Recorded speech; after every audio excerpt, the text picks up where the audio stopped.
painting a beautiful path through a country scene with wildflowers and gorgeous dappled light. I'm Cinnamon Cooney, your Art Sherpa, and I'm going to show you how to create this wonderful country landscape. There's tons of flowers.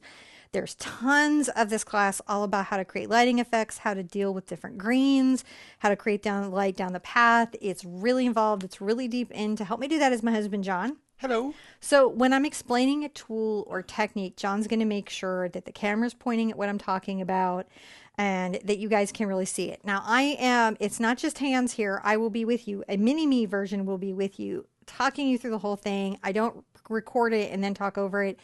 I teach it as I go.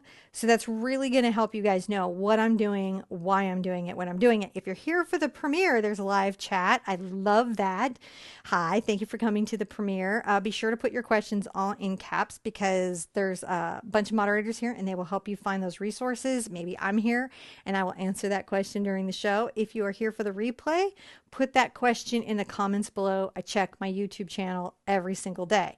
Speaking of below, if you open that more button, I hide the materials and more information down there where YouTube lets me. So they let you see 3 lines above the fold, but then if you open it up, I tell you the materials. I have a link to my website.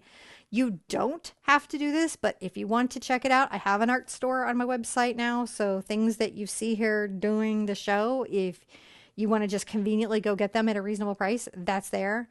But you don't ever have to do that. These videos are for you to watch in any way that you want. To that end, while you're watching on replay or the premiere, here's my number 1 tip for you. If you want to have a good time with this, especially if this is maybe a bigger painting than you've done before, I explain things in detail. So a lot of times you guys can reach up to a more challenging painting, but here's the trick. Don't try to paint at my speed. Don't do it. I paint at my speed. You paint at your speed and you're watching a video and you're trying to figure out how to do what I'm doing. That is a completely different thing than what I'm doing. So pause me, rewind me, go back and watch something again. Whether you're on the premiere or you're here in the replay, if I'm drawing my canvas, stop the video, you draw yours. You don't push play until you're ready to go. Leave me on pause, take a break, walk around the house, come back. The best thing about being able to watch a video online is that I'm working on your time. I work for you. Isn't that fantastic? So you don't have to keep up with me. You don't need to add that stress to your life. Now, if you want to paint with me in person, I do hold retreats and then I do paint at my speed, but I pause if you guys ask, of course. I don't think there's really anything else for you guys to do but get your paint and get your brushes and come back because I'm genuinely going to show you how to paint this gorgeous landscape with dappled light and all these wildflowers. All right, come on, let's go. So everybody, what we're doing today is using a 12 by 12 canvas. This is a size up from the 8 by 8 I usually use, but if you have a bunch of 8 by 8s in your house, it will work just fine, or you could go 24 by 24. The great thing about a square canvas is you can go tiny, you can go big, but everything lays out the same way on the canvas, which I love for sizing up and sizing down because you guys always ask me, can I do this bigger? Can I do it smaller? On a square canvas, you really can. It's very easy. I have colors on the paint palette: lemon, yellow Hansa, phthalo green, burnt sienna, ultramarine blue, phthalo blue, cad red medium, cad yellow medium, cad red medium, quinacridone magenta, Mars black, and titanium white. John, are you ready to throw up a step? I think so. Let's step it. All right, so really what we're going to do right away is sort of, instead of doing a solid background color, we're going to sketch in the layout of the major objects of this. And I'm just going to use a D brush. This is a number 8 Textural D brush. That just is a brush that looks like a D. And I'm using it because I got a lot of them. You don't have to use it for this stage. It's not necessary, but they have nice sharp edges and blendy edges, and I like them for sketching. So I'm going to kind of think about maybe some of the placement of my objects, right? Because I've got to have a little landscape here. And I need to have room to do some little bushes, right? We have little bushes here. So I'm just giving myself a sense of scale. Now coming from here, kind of coming in the surface and then curling out of view is a path. So I've really got to capture my little path.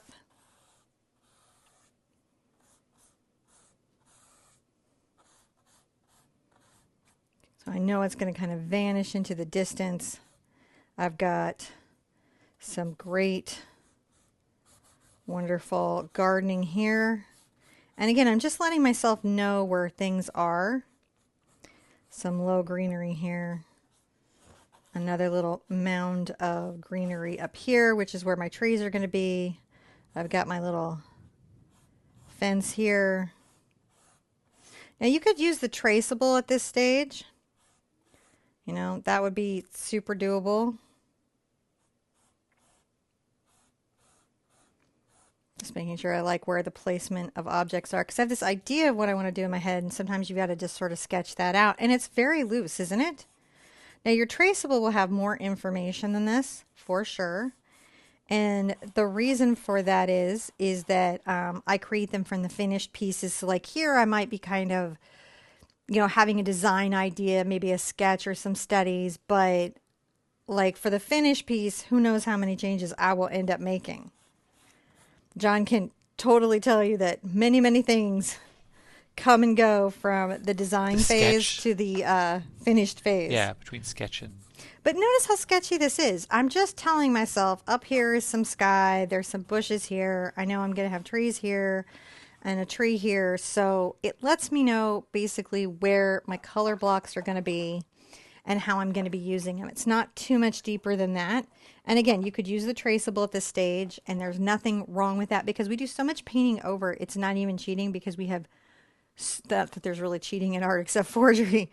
But what it does is it just lets us know where the objects are. By the time you're done with the painting, those were just minor anchor lines anyways. You're still getting all the skills. When we come back, I'm going to show you what we're going to do in the next step.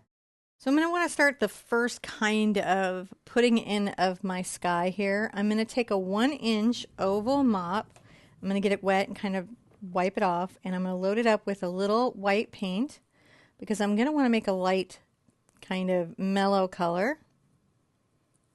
Just controlling my water here. And I'm going to come over into this blue, my ultramarine blue, and titch it with a bit of phthalo blue. This is how I'm going to specifically get this wonderful light sky color. And I'm going to come in here and start that out. It's just the beginning. We're just starting. Getting that first layer on, and I'm going to come down definitely behind where the trees are going to be and below where the bushes are going to go, so that even as I do delicate leaf work, everything is very layered and has good placement in relationship to everything else. And so right now I'm just kind of getting this very light blue in, and it's a super light blue. Right, just like a baby softy soft blue. Just very looks light. A little whiter there. Very soft. We'll get some adjustments as we go, because this is definitely just a softer blue.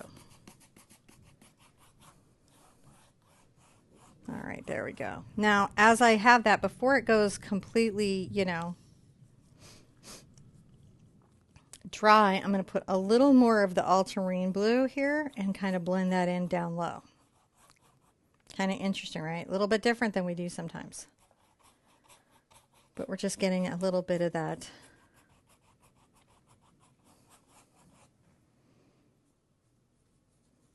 And I might just make sure that this is smoothed out and got a nice transition from a slightly cooler, darker blue to a very light blue.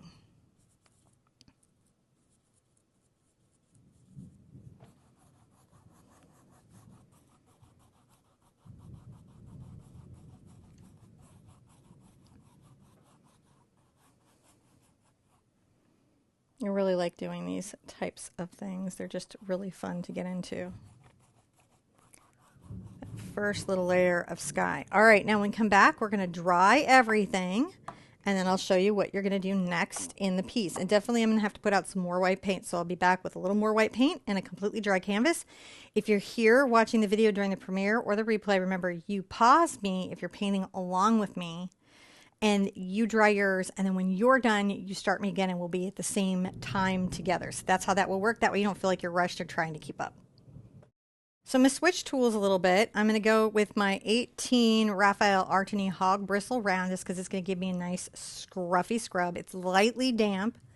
I'm going to take a little bit of my quinacridone magenta onto the brush and maybe a smidge of my cad red, and I'm going to get this kind of peachy pink going.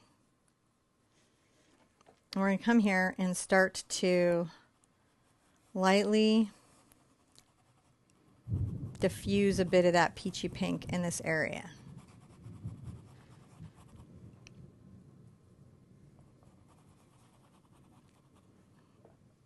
Okay, we get it a little bit damp.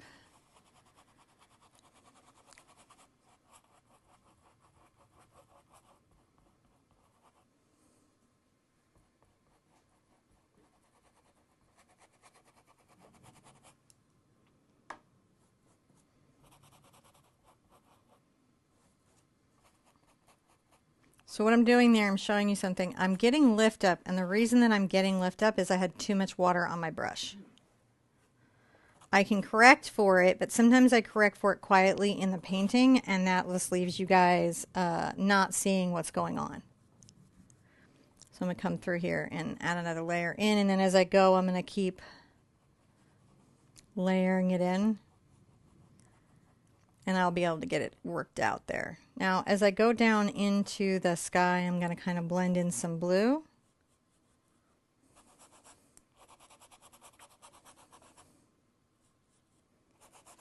But I've got that nice sky underneath all this, so I've got a lot of forgiveness in what I've got going on.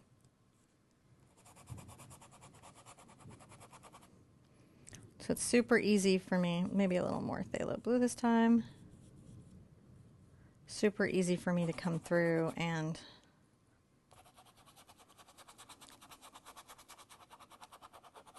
blendy, blendy, blend.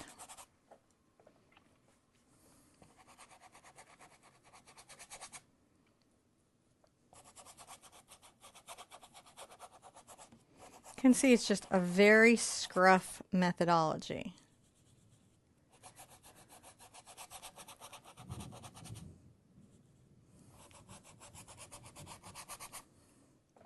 So anytime that you have paint lifting up when you do a next application of something, what has happened is too much water on your brush, and it's not allowing the paint to bind or affix to the paint that's underneath it.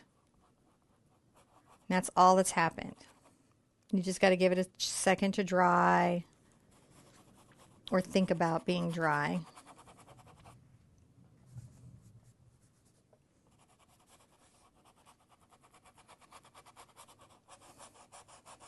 And you'll notice that I'm just kind of dry brushing and scuffling out this little pink radial. And hopefully you guys can see the pink radial. How pink it is.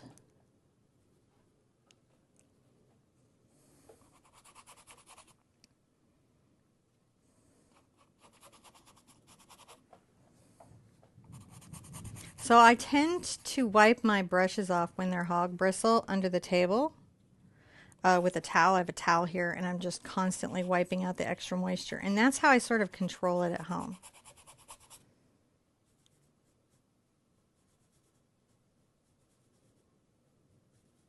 Okay, come back here and give ourselves a bit of a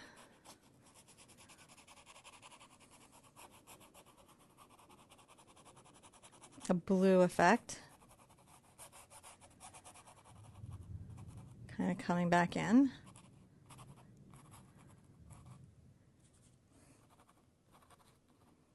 And I don't paint out all the pink, and I'm just kind of bringing this in on an uneven way, making kind of the beginnings of that keyhole of light. I've got to do another dry and paint a couple of times. So we're going to come back. So what you will want to have is some nice diffusion of your blues, a bit of diffused pink here in the center. Everything is fairly light. When we come back, I'm going to show you the next layer of light. So we're going to continue creating that beautiful lighting effect. I love working on these lighting effects. To do that, I'm going to take a little bit of my yellow over to the pink that I had going earlier.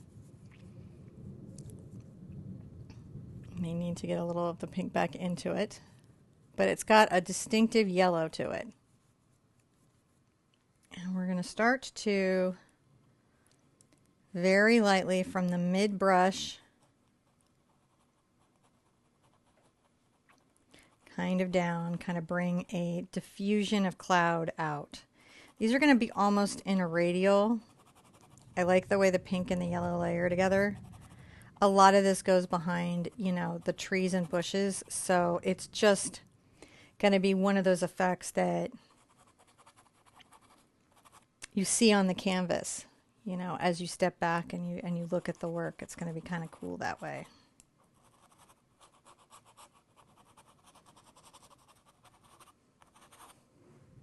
Just kind of pulling that out, saying, all right, there's this bit of a glow afoot.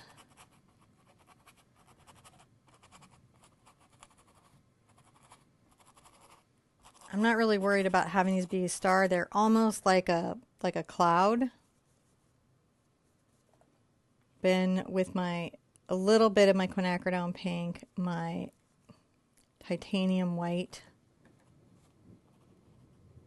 and I'll layer in a bit of this as well. And it's just a dry brush over the top. So the colors are not so much blended into each other as they blend visually because of their proximity and their close value. But it does give you that distinctive sense of, oh, well, this is pink or this is yellow.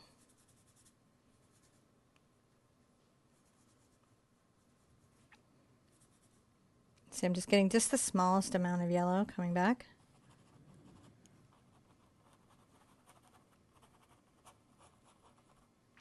Just diffusing. Working from that mid-belly to the toe. Listen for that sound of it working.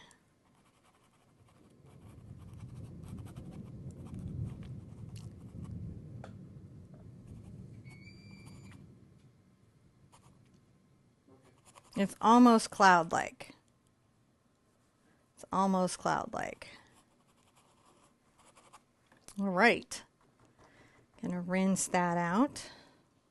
Put that brush aside a little bit. So as we go forward on this next step, I want to continue to add light to the sky. And a trick that I'm going to do is I'm going to take a tool called a T-square ruler, and I'm going to use a chalk tool called Taylor's Chalk Tool. This is by Dritz Company. And I'm going to place my sun in the center by making a little dot. And then I am going to create some guidelines. They're very light, just to let me know where I'm going to be creating some filtered light.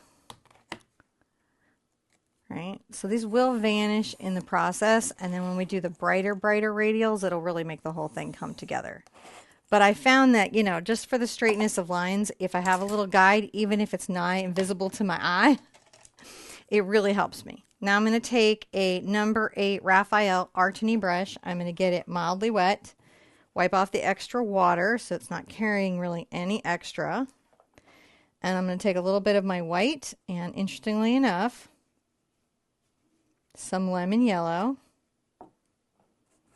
And I just want to make sure that there's not a lot of extra water on the brush. And I'm going to just very lightly dry brush out a little bit of a glow. See, I'm just using the dry brushing effect of this brush. I do. I can bring it out kind of around.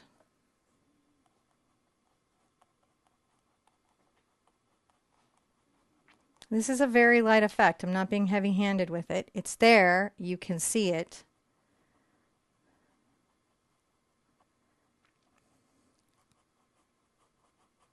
Sometimes in art, we can do things where we use a photographic effect, right? That's from the lens to create an atmospheric effect, which is something that we can do now that like maybe you wouldn't have seen plein air paintings do. Right.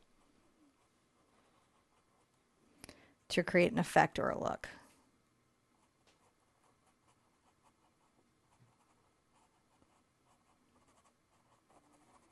And again, we're not trying to make, you know, something so noticeable that it anchors everything where we can't enjoy it.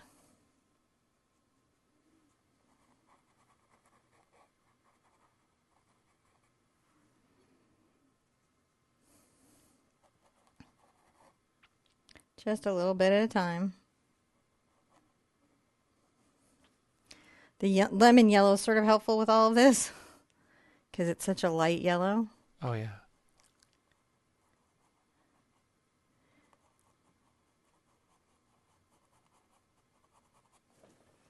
Just pulling those out.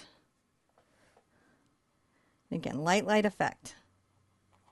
You'll get a lot of compliments on this. People will be like, oh, I love how you painted that light. Love how you painted the sun. Maybe a little white in the center. Okay, now when we come back, I'm going to show you what you do next. All right, now we're going to do something kind of fun, a different way to do radial light. We're going to take an artist knife. This particular one is an RGM, the yellow handle Scotty knife. We should have that in stock in our store if you want to get it there. You can also find them online and everything now, so wherever you want to go. But I do recommend having one of these. I'm going to come into the center, and you'll notice that I kind of loaded a bead of paint. And I'm going to use that. See, I'm just tapping the knife up and down in the paint to create that radial coming out. So tapping up and down.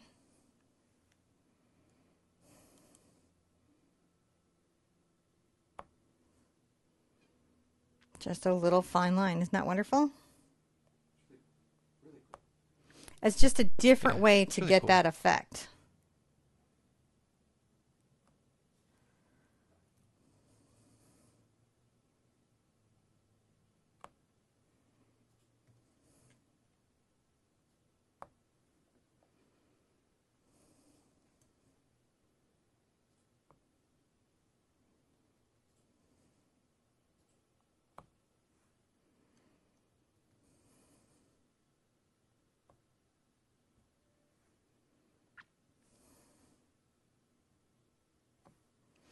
See, and then by doing it light, it kind of makes it a little more interesting that way too.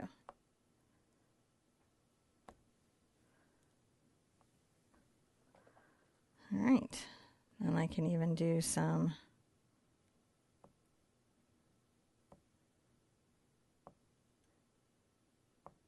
strong in between radials. So it's just really shining around.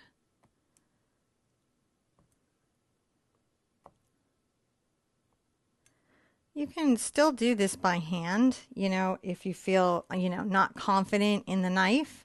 You can draw little lines with your hand. That's okay. But I think this is just a really cool way of doing that. Be sure and wash your knife out completely when you're done. And I'm going to come in with my brush, again, my number 8, and I'm going to just make a strong dot in the center. And that's how I'm getting that interesting kind of radial light effect that you might not, kind of a different way of doing that. Wasn't that fun? Now, Yeah. it is important to dry everything before we go on because this is thickly painted and I don't want to do any of my other painting and then take it away. So drying it just makes sure that it's stable. So when I have this in, I can start putting in some of the underpainting of my landscape. And that basically means that I'm going to just paint some very deep values and layout here of just the basic landmass. And that way when I'm building things up in it, it will look really have depth and a lot of contrast. I'm going to use the number 20 Artany Hog Bristle Bright, and I'm going to get it a little bit wet. I'm going to wring off the extra water on a towel. I'm going to come here and take a little bit of my burnt sienna and my Mars Black and a titch of white.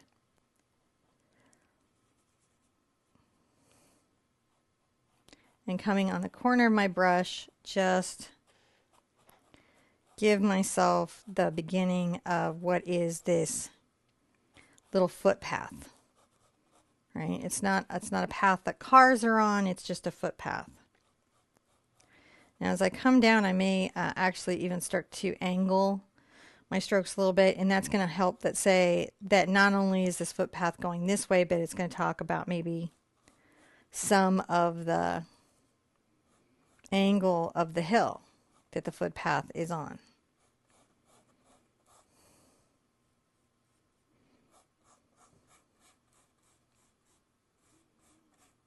And I'll go pretty far into my ground. I can get a little of my ultramarine blue here. Just thinking about that shading.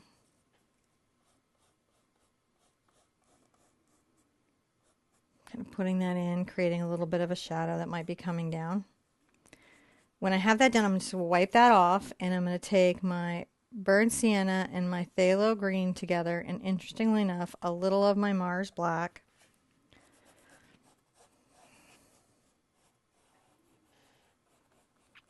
And make sure that I come in here. Very deep green. And get the very deep, deep green. The reason we do this deep, deep green, and we don't have to do it neatly, notice that I'm just getting it in, is for everything to have the depth of landscape that it needs. Like that there's enough shadow in between the blades of grass or bushes or plant life that's here. You've got to put that in.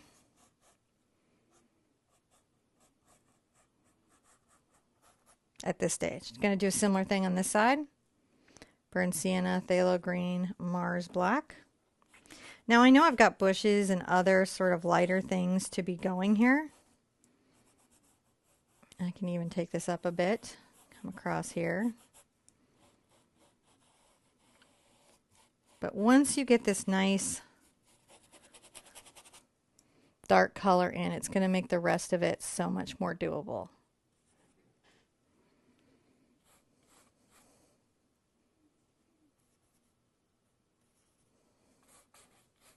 Going quite dark down here.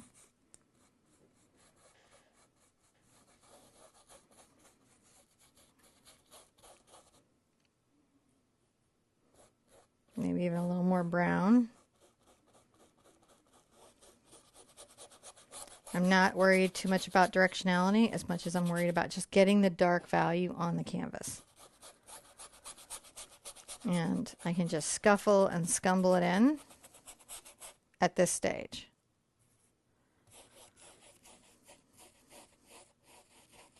You know, it's interesting. I was watching a digital artist today, and they were doing their little sketching in, and I was like, they're like on those stages that are like not important if you're neat. They're also like, ah. Yep. No, I saw some of that myself. I was like, oh yeah, same. Same. It's like you could always like, it doesn't really matter what medium you're using. That's why I always like treat digital art like it's the same as fine art or any other art medium, because it's like the same processes and decisions that have to be made still exist. They just have less brushes to wash after.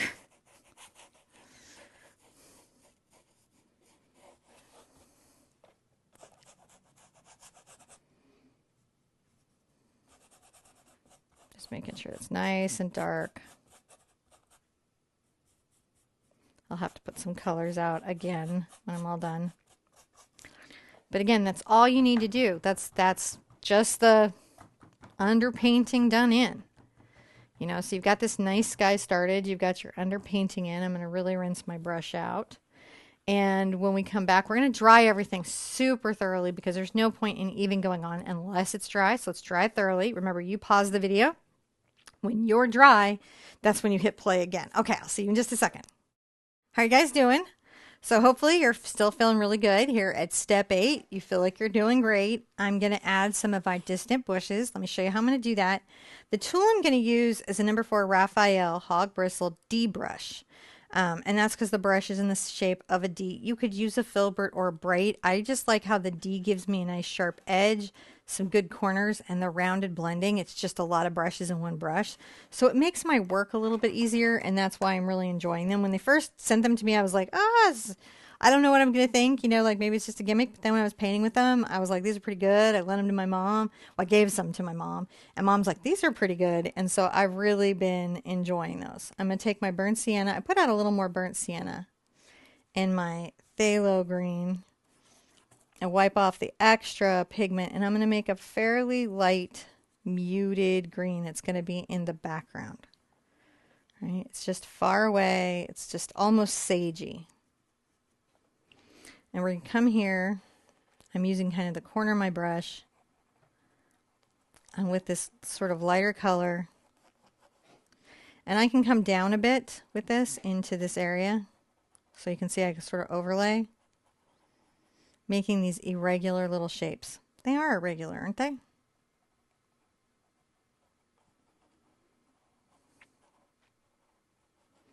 Now, it's going to be true that this is going to go behind here, but there's a tree and a bunch of bush, so back here I don't have to be that precious with it. It's just nice to have it go just in case there's a opening in my tree or something that shows the sage behind it, and that will help it feel very, very real and authentic. Coming here with a little bit more white. Just keep playing with it. It's nice. Mixing in. I use the flat in the corner and the blending of the brush. I turn it a lot as I'm working. Not necessary to do this. I've done this particular thing with a lot of different brushes. I like this one right now quite a lot. You can see I take that a little bit low so that I can layer things like grasses and stuff above it. That's sort of a nice way to go. I'm going to rinse out. And we're going to do this again, but now this time just a bit darker. So I've really rinsed out my brush. I've squeezed out the extra water. I'm going to take a little bit of my green and my burnt sienna. And I'm going to make a slightly more forward bush. It's more forward. It says things like right off the top of its head. How are you doing today, babe? Good. I was going to say, I really like that brush. It's really neat. I like it too. Very, very much.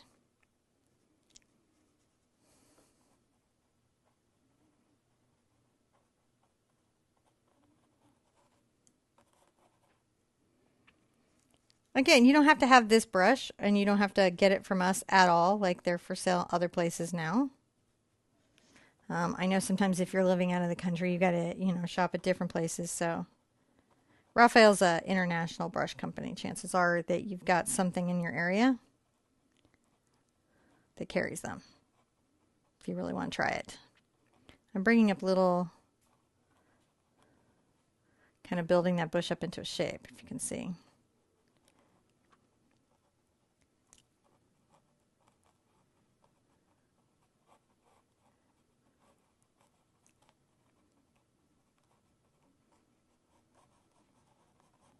Sometimes I think it's fun just to make, crazy little irregular shapes. Just kind of sort of makes you happy. It does. It does make me happy. And, I've got a little bit of shading and stuff to do here, but getting this deep color in first really, really gets me there.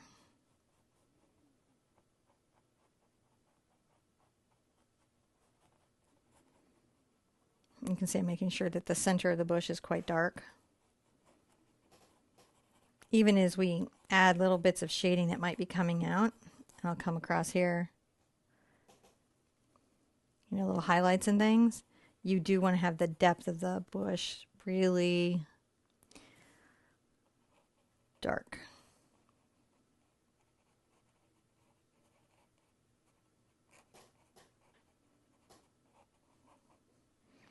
I like to try to make these a little different from each other, so sometimes it takes me a little second.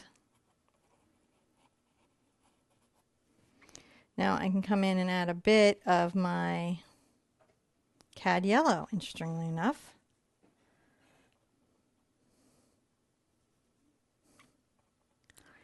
And the reason to put some leaves out here that have some cad yellow in them is that they're right directly, I can add some white to it though, they're right directly in the sun. So they would have that bit of light maybe kind of coming to that outer edge.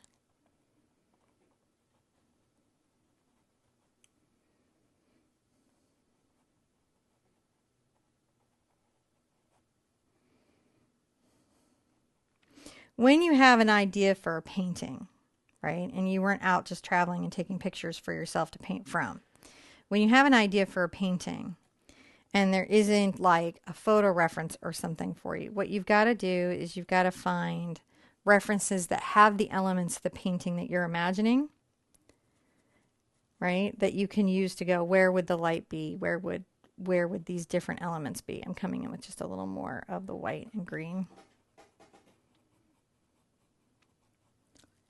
So if you're like, there's a light bush directly under sun and you want to know how that would paint, you've got to find pictures of light bushes, dark, these faraway bushes under sun. But you don't want to try to just remember what that looks like. That doesn't mean that you copy some photographer's image. You should, if you're going to go directly from a photograph, you should go to websites that license that out to artists, like Paint My Photo. You can do that.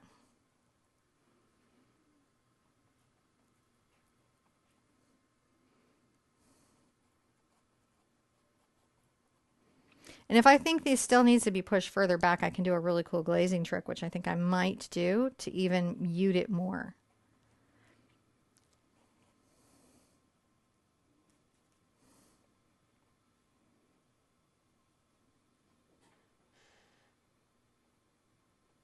I like how the light makes them really look like they're illuminated.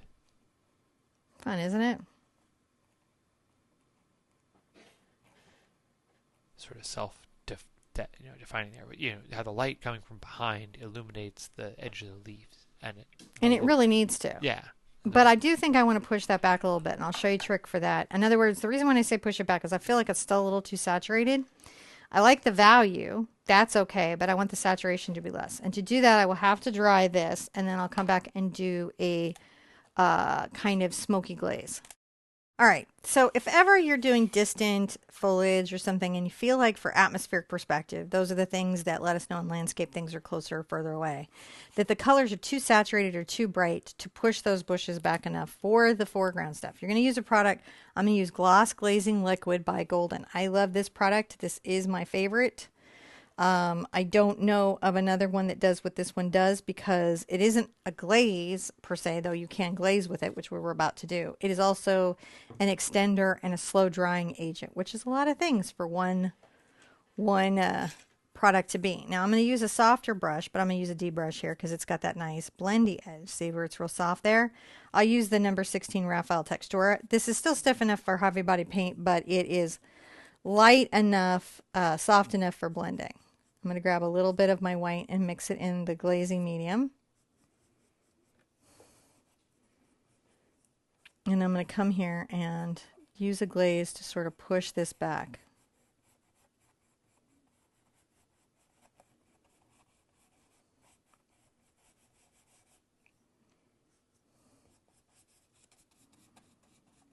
And this can create some really nice unintended cool atmospheric effects because it might make it look like there's a mist back here, which sometimes I've noticed that people like when they see that. They're like, oh, it's like I've got a mist. Now if you don't have this and you just have gel medium or glazing liquid, you can do this particular technique with just that product. You just can't also blend with it. Oh, interesting. But see how that pushes that back into the distance? Yeah, it does. We still have the values, but now the color is a little bit knocked back. You'll hear artists talk about this. Knock it back.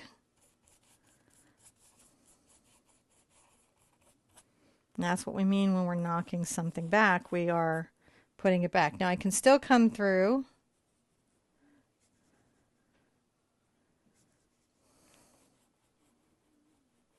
and even with that glaze, make sure that there's some depth here. So if I feel like I lost my depth, I can put a little back in. I'm not stuck. So please feel that this is sort of a living technique that will work. And it just takes it back, just a scotch. While that's having a dry, I'm going to go back into this fabulous number 4 Hog Bristle D-brush, and I'm going to put in some path. I'm going to take a little of my Burnt Sienna and Mars Black together and add some white.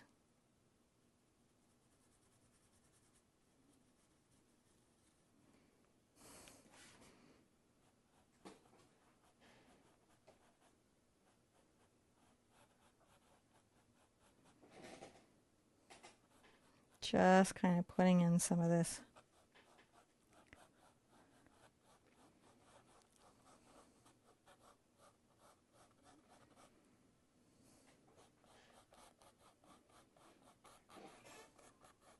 Loose little brush strokes, kind of paying attention to that angle that I've got going.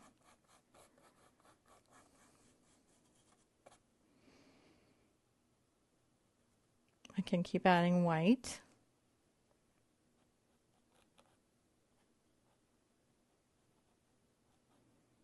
Can tap out a little bit of light. Just in the dirt. Just a little bit of light in the dirt. That happens. There can be a little bit of light in the dirt. You can add a little yellow.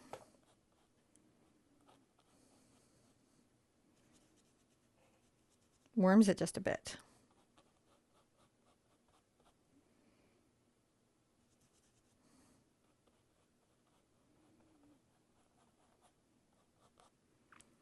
Dirt should feel very colorful to us. Should feel like there's a lot going on. Dirt's a complex thing. Dirt is super complex, man. Not just because we need topsoil to live as a species, but because it's an interesting subject to paint. You know, you can come in with like a little bit of brown here and there and see how we blend it in and just create that dimensionality. Don't underestimate the dimensionality that you need to put into the earth.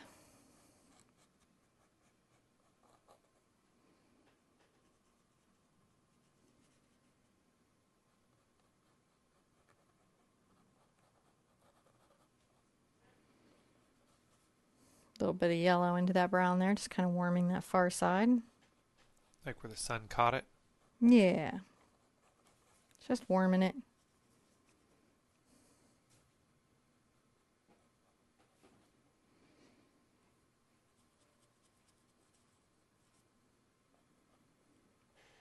You'll see me get into lots of little colors through here. Like I'll add more white to it and put out little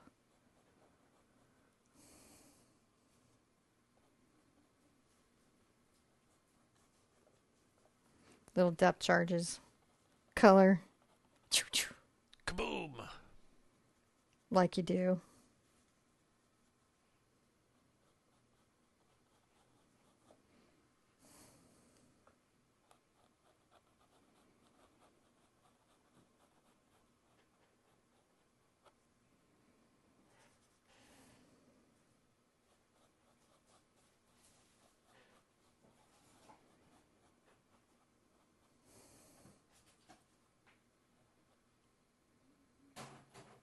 And just add a little more light color.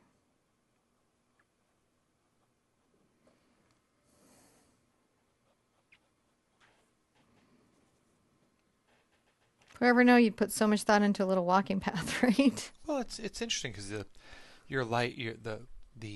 light creates these things that your brain fills in the gaps with. That I do love that about that is how your brain finishes the painting for you. Doesn't ask you to do it. It's like, oh no, I got this. I'll finish it. That's good. You grab a little bit of more yellow and maybe a little more brown for over here. And see, that just warms it up. Doesn't look like much on the palette, but on the canvas, it just is wow. Yeah. And that's the other thing to realize is that sometimes things don't look a lot like on the palette, but they're just amazing on your canvas. Nice little dirt path. Now I can come here and take a little bit of my burnt sienna and some of my ultramarine blue and a little white. And I'm going to sit there and just say, I'll start to put in the shadow, but I think I want to put in my fence to be exactly sure of where the angle part of it will go. So I don't want to go too far.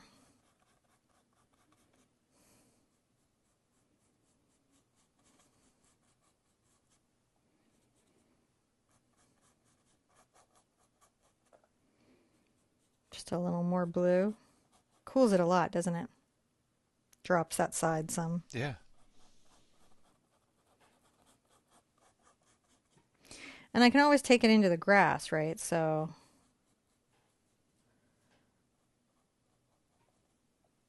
maybe bring some shadows through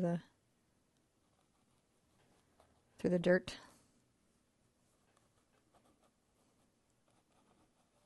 Putting a lot of thought into my dirt, man. Thoughtful dirt.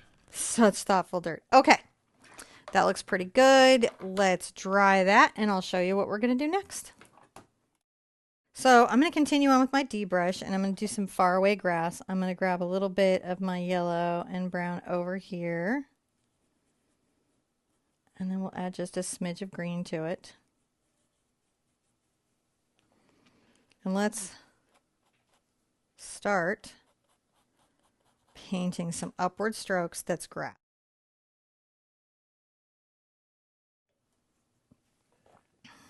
Just get the little grasses in. You'll notice because the brush is kind of scruffy, it does that nice uneven edge fairly well.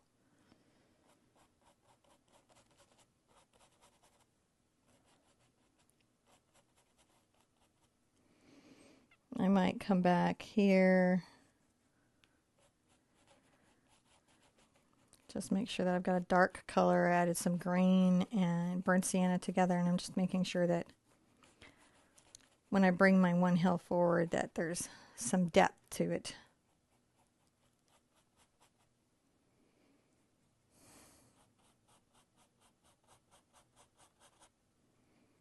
A little bit of green and brown again.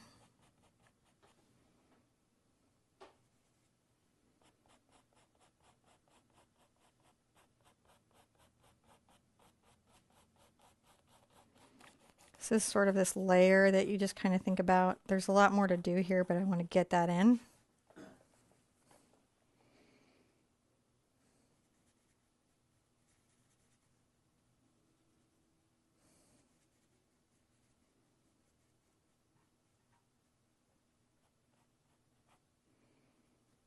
Maybe a little bit of my white into that mix.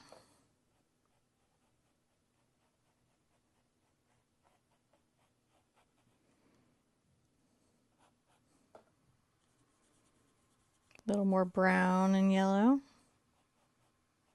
Kind of pulling in some distant,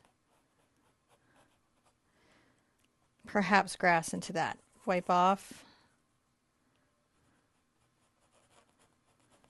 Go dark again. So I do want that to be dark right through there. A little more yellow, yellow, yellow.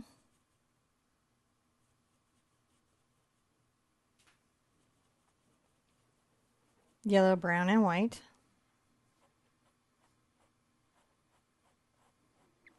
And I'm making nice little upward strokes, and notice that it's just kind of making little individual hairs. I do love this. This is one of the reasons why I just love having a hog bristle brush around. Yeah.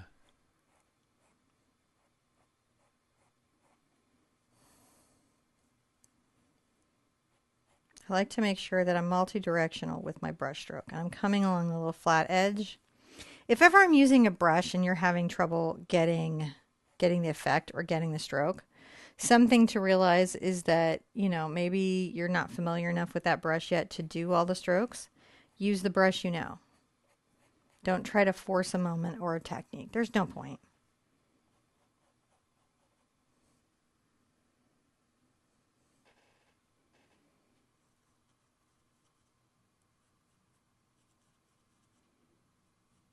A little green and brown again. That's always fun.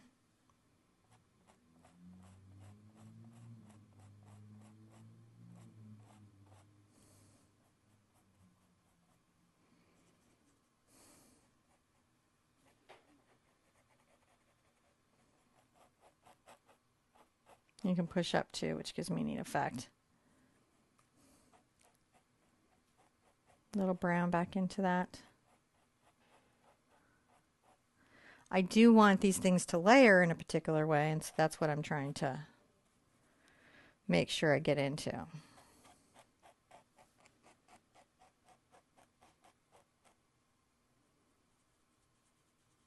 Little brown.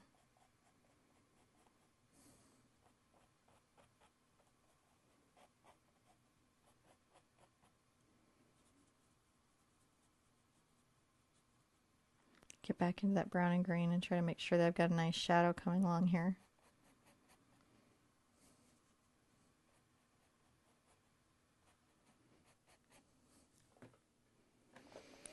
Just distant little blades of something. In this particular case, I might take a little red and a lot of yellow.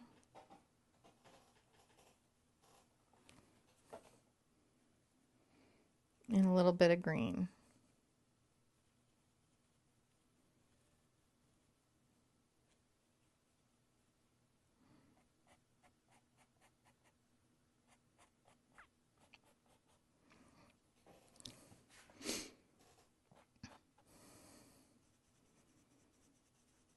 A lot more red.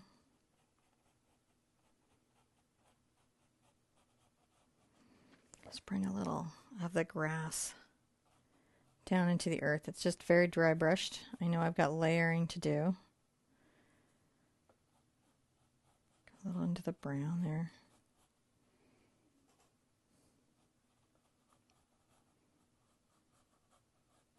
Much like with everything else, I'm just trying to get highlights and lowlights.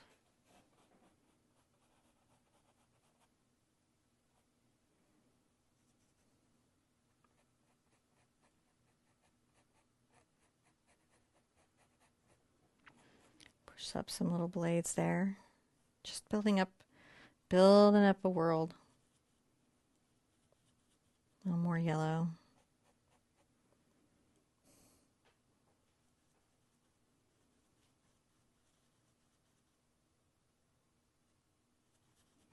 A little more red.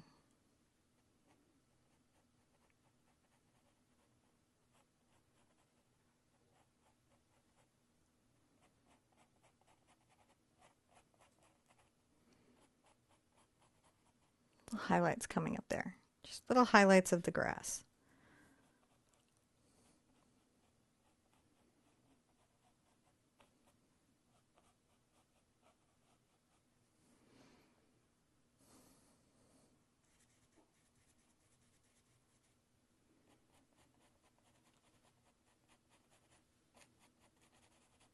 Just add a little more green and just pull it up.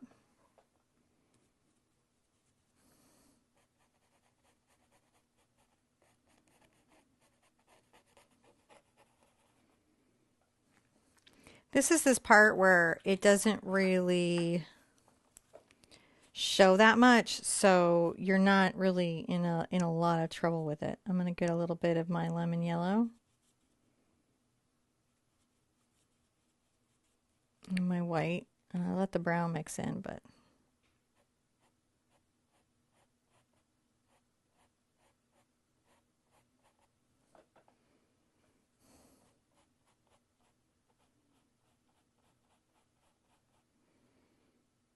just a little bit of light on those blades.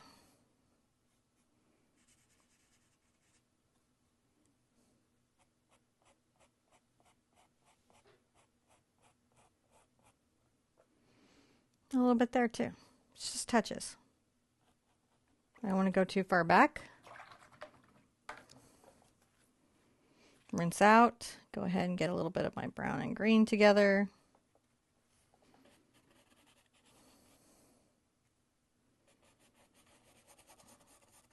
And I'm going to go ahead and make sure this is quite dark.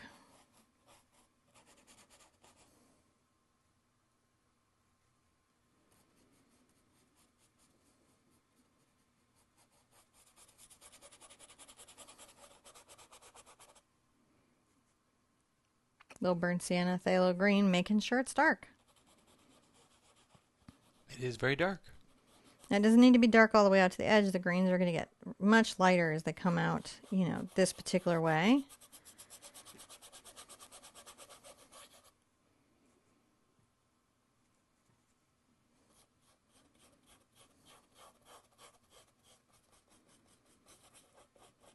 Just pushing up the brush strokes.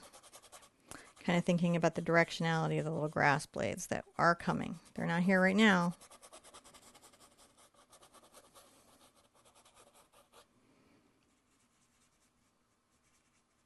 A little bit of the lemon yellow into that green mix I've been using.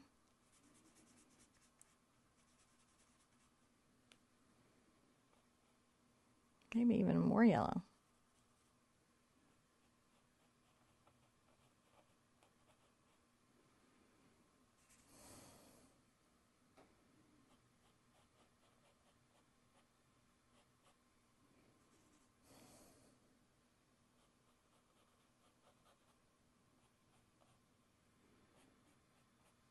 So a little bit.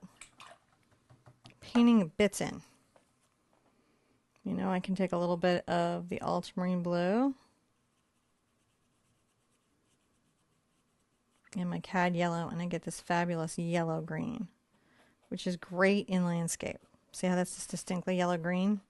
Yeah. Sometimes artists will be like, oh, they don't like ultramarine because it doesn't make a nice green. It makes totally nice green, just doesn't make a Kelly green. Want it to be darker, you just go more blue. But it will be distinctly an olive color.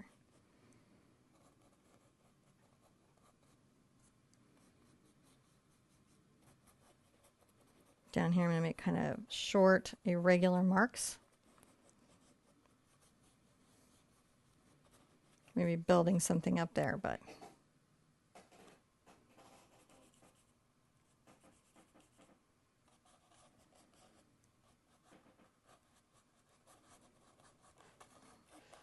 same thing here, just kind of in that dark blue, short, irregular marks.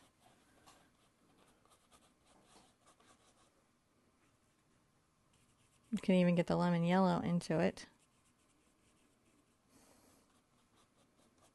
Doesn't change it up that significantly, but it does change it up some, so that can be kind of nice.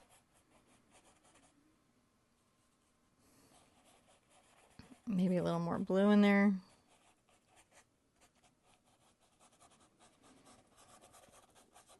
I'm wiggling around.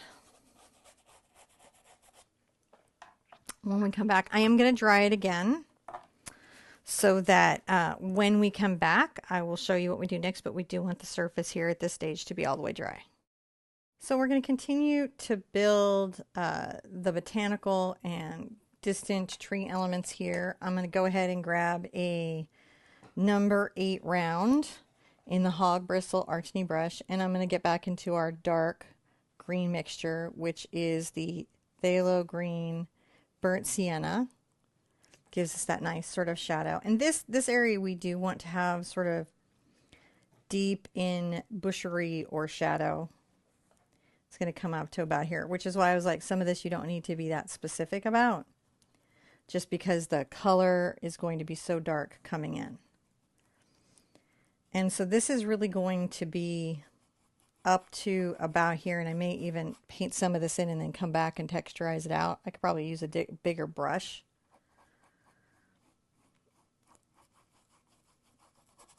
If you didn't have a bigger brush, it'd be just take a little longer. Yeah, it's just, well, I'm using a smaller brush, so we're actually seeing what happens when you don't have a bigger brush.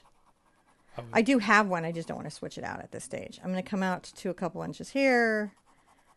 Although you do sometimes get a little one brush about a painting. I do get a little one brush sometimes about a painting. And I'm going to bring another little finger out here. So it's sort of like a lump and a lump. Not that visually interesting at this stage, but we're going to do some fun stuff here.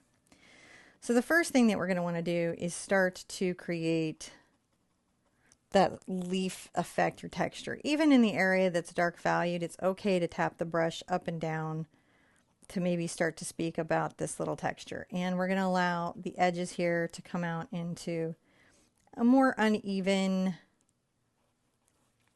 kind of botanical little bush effect.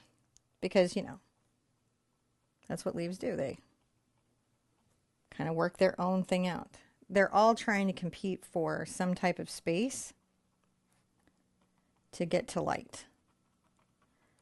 And that's what we kind of have to always be understanding about foliage, is how is this foliage going to get to its light?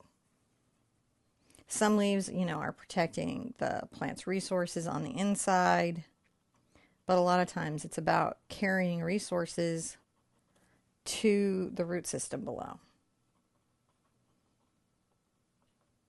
So even when you're looking at a tree in real life, sometimes you might correct for, you know, nature. I don't want to say it's like really correcting for nature, but like in the design element, yeah, you know, maybe a tree's been hit by something or had lightning or a bunch of branches have fallen off and it looks really cool, and then you go to paint it and it just looks like you didn't understand tree. So all the time as an artist, you'll be like figuring out, like, I'm going to leave some blue here. Now as I'm coming out this outer edge, I will go ahead and continue to add yellow into this mix in the same way we did here.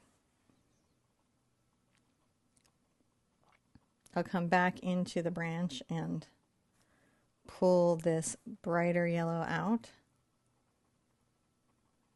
layering that, and we're just starting to see the effects of where the light is hitting the tree. Mixing in the burnt sienna,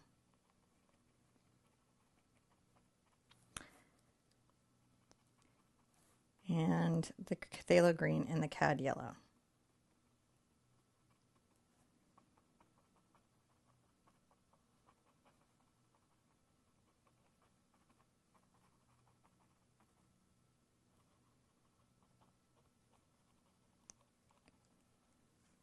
Just playing with this stuff. More yellow here, quite a lot more, as you can see. Not rinsing out my brush in any way.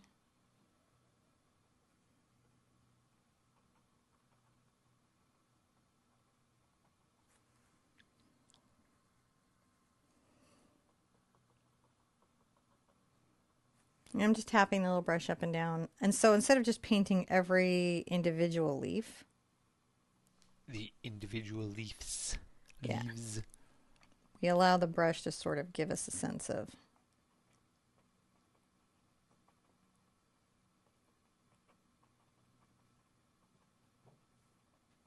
what could be happening there.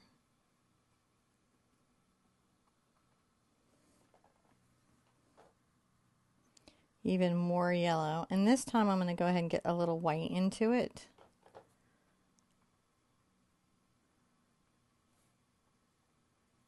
And make smaller dots.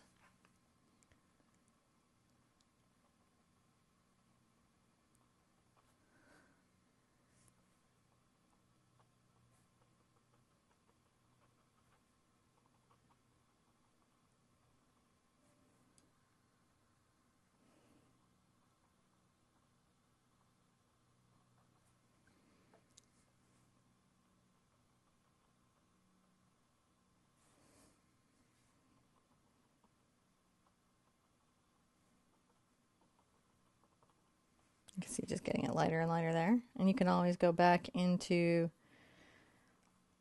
this color here and work some of your leaf values that perhaps could have been coming out.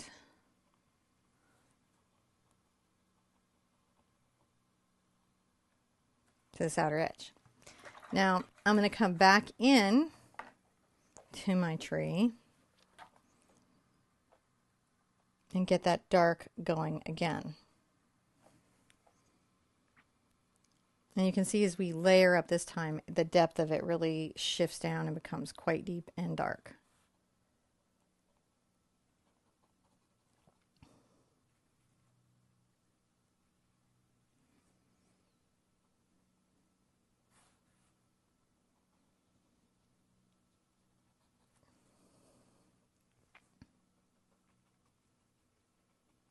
Just bringing that down. So you got to bring the shadows back in.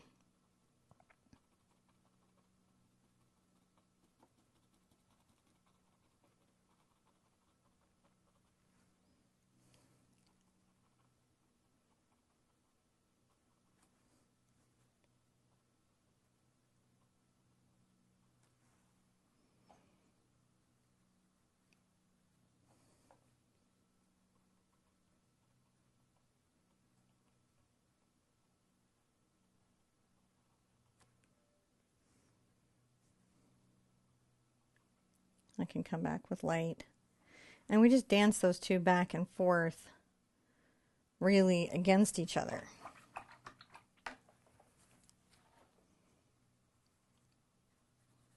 Go back into this with the brown and gets kind of a green gold going.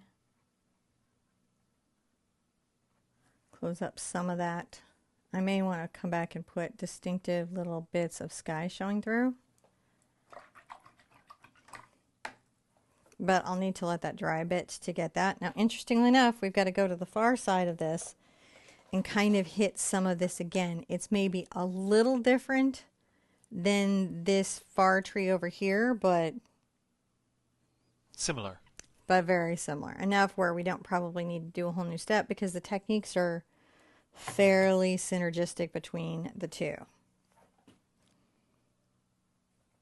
So again, the burnt sienna and the phthalo green, making quite a dark forest green. And I will plant out some of that first shaping of where the deep shadows are. And remember, we're going to put them back in because the phthalo green is a bit transparent as a color. So to get the depth of it, you definitely will want to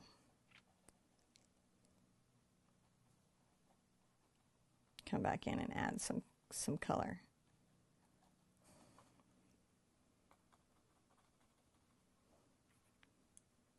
Come here, and these are kind of weird amoeba-like shapes at this stage. Yeah. And that's okay.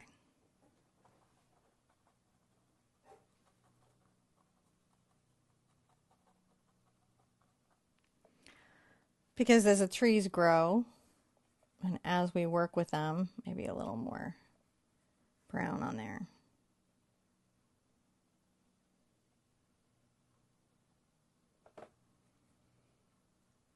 Just bring a little more yellow over.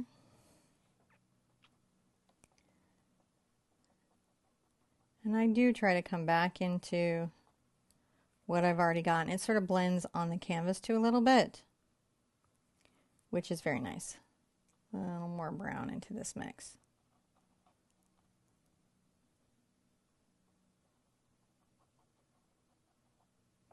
And again, I may come back and put maybe a little more yellow and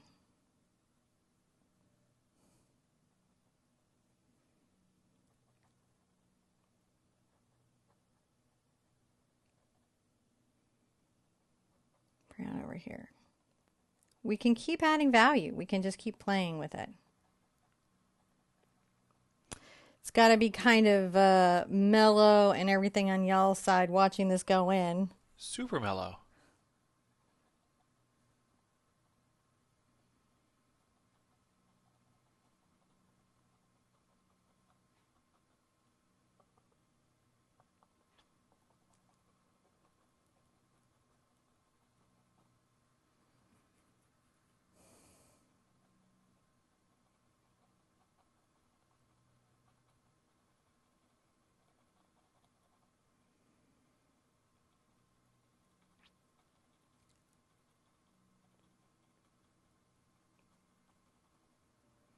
And you can see where we've got the lighter green, you know, speaks a little bit to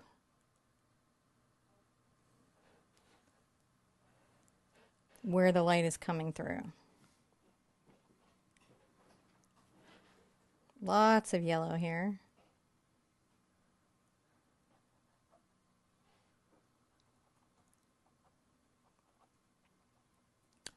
So also a tree, but not necessarily the same type of tree. Kind, you know, maybe it's a different kind of bush, or it's some shrubbery off it is also picture. green, but it just has slightly different. I didn't actually mix into the yellow green. I just wanted that clean spot, though I might at some point mix into the yellow green.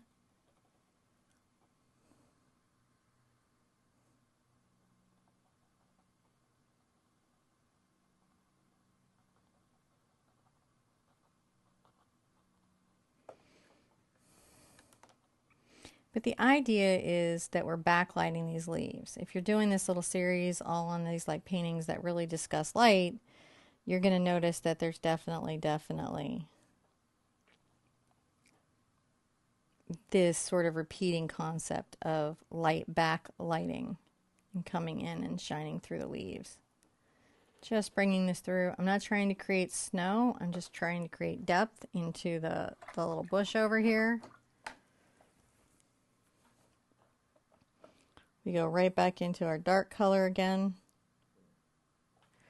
because now we've got this sort of shape out here.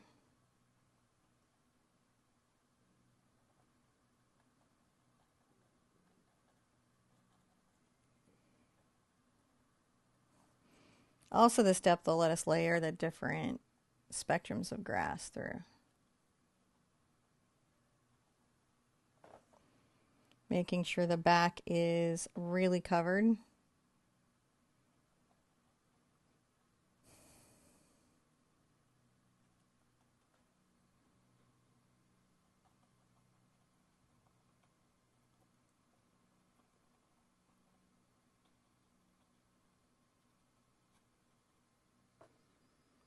And see, now that's starting to have some depth. I'm going to rinse out a bit. I'm going to take a little of this green that we have over to the lemon yellow, which, I mean, we've determined is a very different kind of green, isn't it? And we're going to get some white into that. Such a light color. Because we really want some of this to have that. Wow, how could it be that light? And that's kind of why sometimes we keep a couple whites on the, a couple yellows on the palette. I can go at cad yellow all day and I can get very light values with it, but this particular type of green that we're getting here, I would never ever get. Same value, but not the same hue. And I think you'll notice that hue really stands out. That does.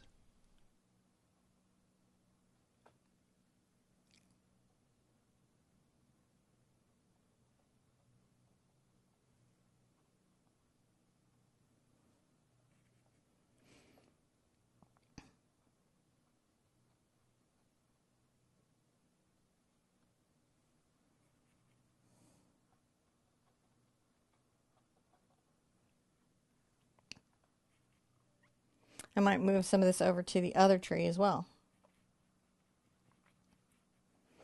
Not a ton, just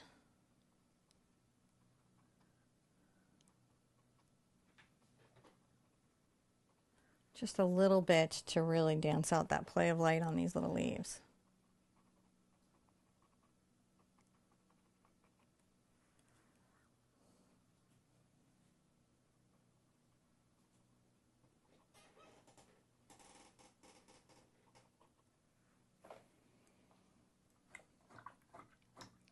Well, that's pretty fun. Let's look at it overall. Let's take a step back, so to speak, and kind of look at it. And we've got some nice shadow and some good light coming in.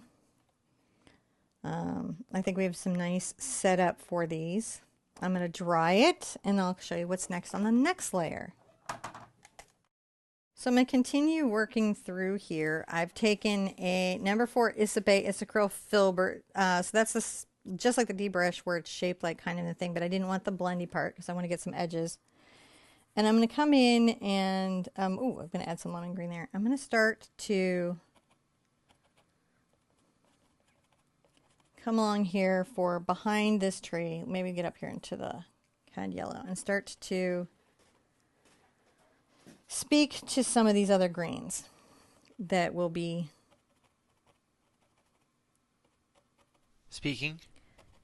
peeking up.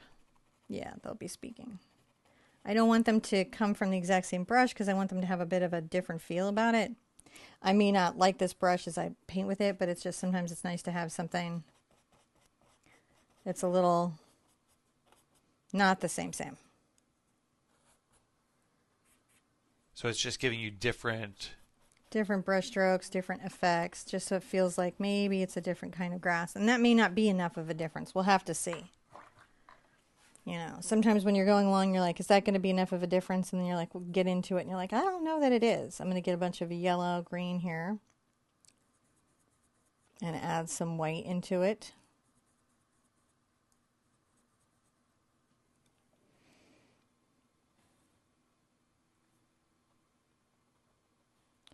Kind of imply some little bits of light hitting I don't know, little grass puffs.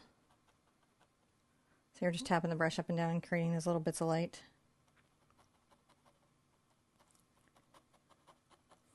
This is tucked sort of behind a tree, so that's why I've got to do it maybe at this stage.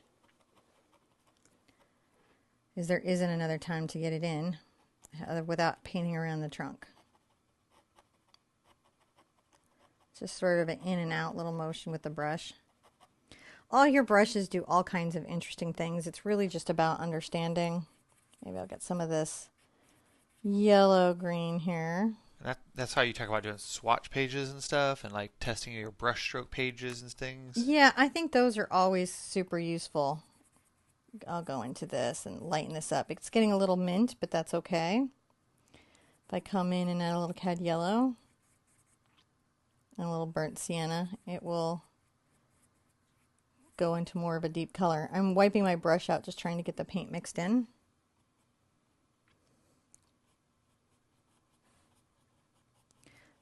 So it's got highlight on it, but it's just a little bit deeper.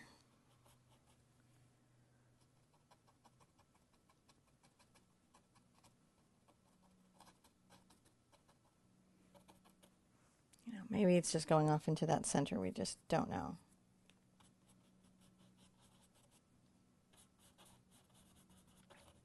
I'm not taking away all of my dark green. I'm just adding this concept of that there's something deep and shrubby and down in the grasses, lots of different. Usually a field like this has just a cacophony of plants in it,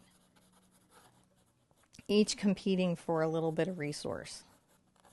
So having that kind of biodiversity in your stroke helps create biodiversity in the world that you're building.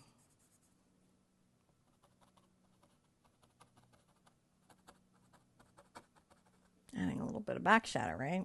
I like how the greens get used all over and then get kind of, you know, it's good to sprinkle the green around.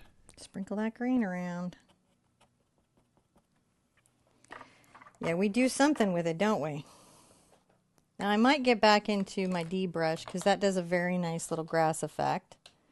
I'll take the little D brush I used from before, the number 4, and we're going to continue to make some different little grasses.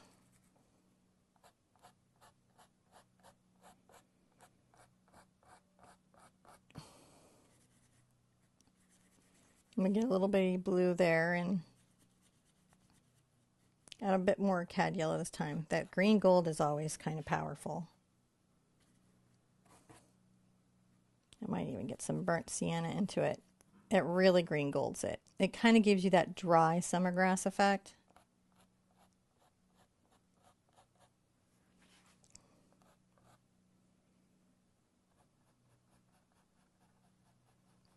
Making little downward strokes when I'm kind of talking about the different little paths of grass. I'm going to come right over into the yellow green. I haven't even rinsed out.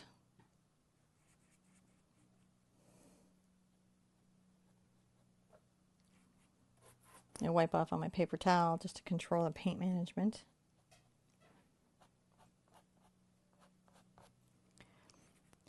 And perhaps create some light here.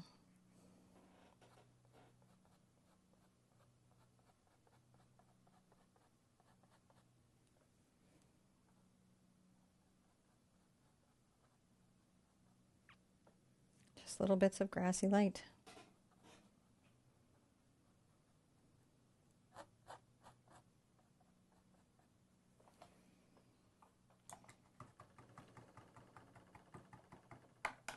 Now, a fun thing I'm going to do, I'm going to put this D brush down for a second, and I'm going to get a power tool that I have, which is my filbert grainer, or you can also call these a grass comb, and it's a brush that's just sort of beat up on the edges. I'm going to go ahead and load a little bit of my white paint into it, and my yellow.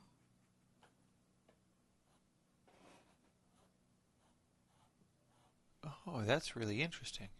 Make some lighter, longer.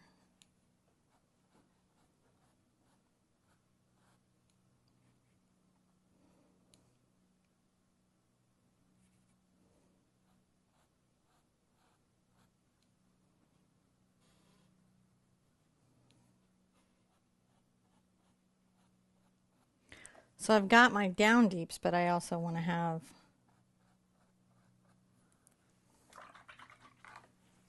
this greener coming in. And if I want to come in greener and get some dark back in there,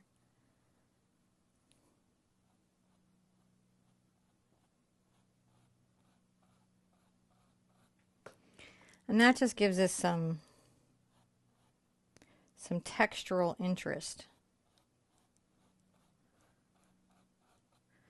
Maybe where we wouldn't normally see as much, we have it.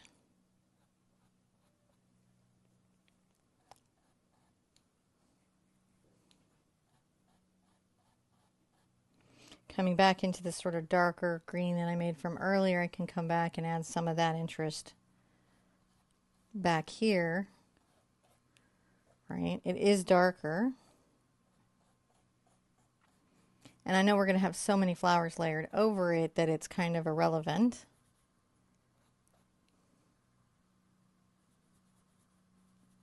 That's the ultramarine blue and yellow with a little bit of burnt sienna, getting you that green gold.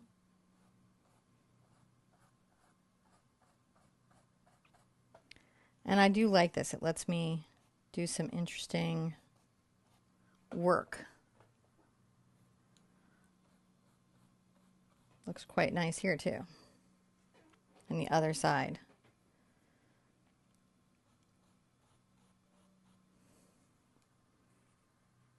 Load up some on the tips.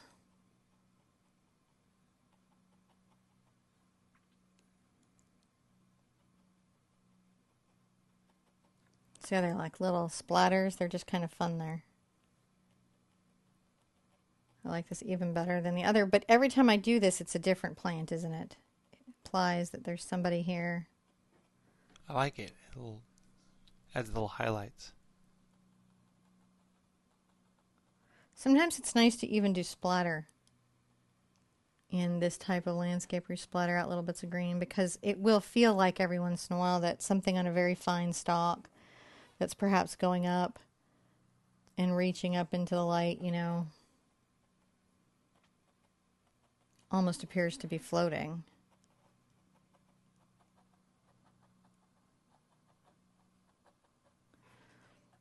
And we don't want to miss those opportunities to let things float. And come back up here. You can see I'm just dancing around all my greens.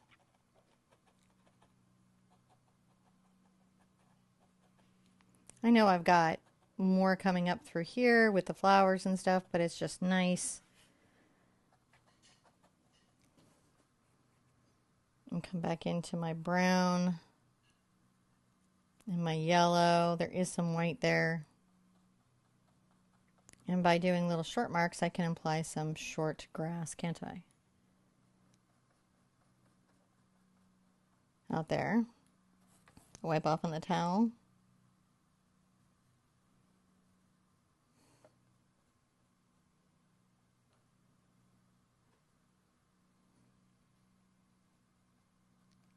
Little short marks.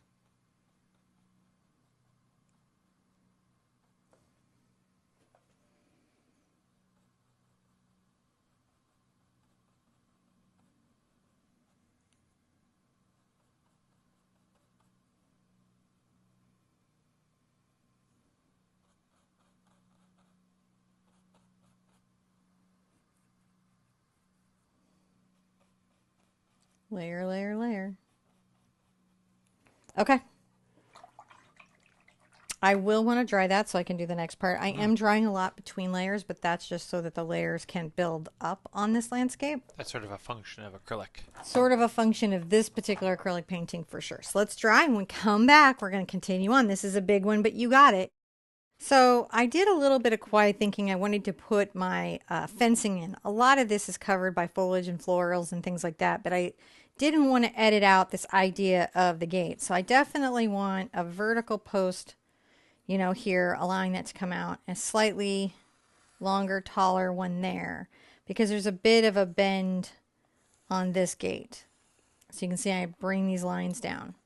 Now, across here, it's coming sort of facing us. Again, most of this will be like covered by flowers, so we're only going to see bits of fence peeking out. Our perspective on it is not really that urgent. I've got the vertical line here, and I know I'm not going to see most of this, but I'm putting it in just so I know that it's kind of there, right? So this is a walkway through. It's not a gate. There isn't a gate hanging between them. We don't have a swinging function. It's just some fencing that's talking about a land boundary. I'm also going to let myself know where I want to put some tree trunks so that when I go to put this in, I have that guidance. I'm going to continue on with my filbert, the Isabey Acrylic filbert number 4. And I'm going to actually do this kind of simply. We're going to start with black. Now, because this is natural wood, you can be really sort of artful in your brush strokes, because a lot of times when the stuff splits are created, it's not created like a picket. It's not perfect. And I like to start with black. That way I can really use light and contrast.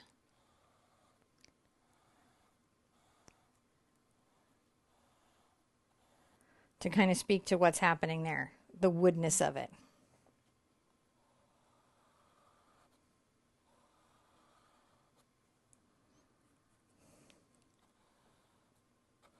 Again, a lot of it will get painted out, so don't put your whole heart and soul into it.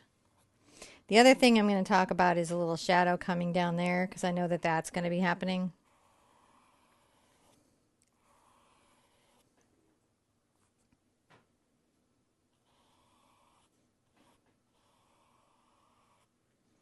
I will be putting some leaves and everything over that trunk that's there.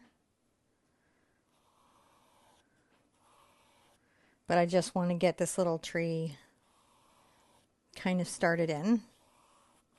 Again, we're going to be painting over some things, using highlights, contrast, lighting to really create drama. Now I'm going to go ahead and get a little of my phthalo blue and burnt sienna, making my shadow color again, and I'm going to get some glaze on it.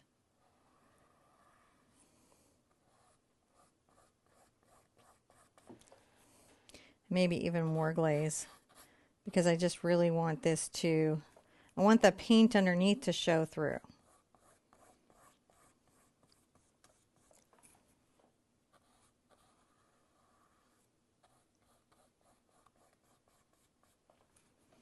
Now I may come in and put little spots of light that are dappling down, stuff like that, but this lets us sort of have a bit of a thought of the fence there. Even that little bit coming out. Something fun to do. When you paint light, painting the shadows is one of the more important things that you get to do with it. I'm going to take a damp brush and maybe lift a little. Not a lot, but just a little. Just a bit of a little keyhole there. And if I want to come back through with my sort of fence color, I'll get into the purple, which was the burnt sienna and white. But I got a little ultramarine blue in there to say, well, it is still in the cool area of the shadow, but let's put a little light through it. That's what we're doing.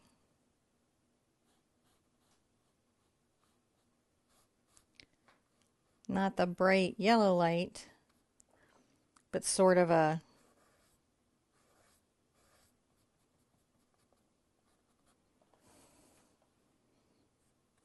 I think I might push this back.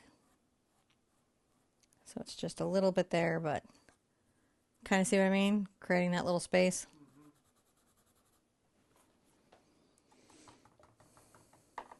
Just some fun stuff on this wood. Now, let's call this a step, but since it's dried, I don't have to go back and dry it. Lucky me. Yeah. And I'm going to go ahead and take a little bit of my cad yellow and my cad red, and I'm going to make an orange. Get a little bit of my burnt sienna involved. And more yellow. Add some white.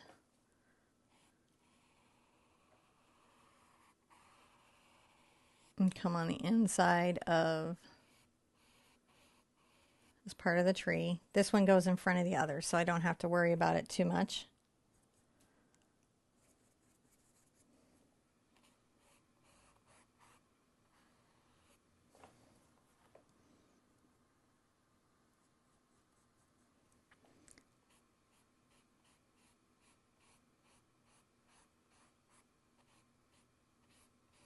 Coming back then with a little bit of that sort of burnt orange. And I think I want to come back with a little bit of black.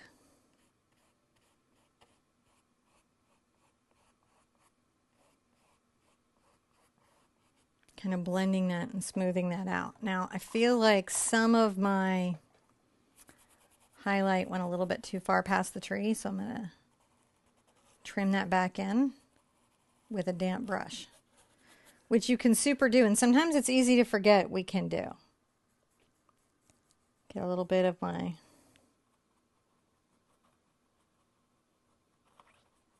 shadow color.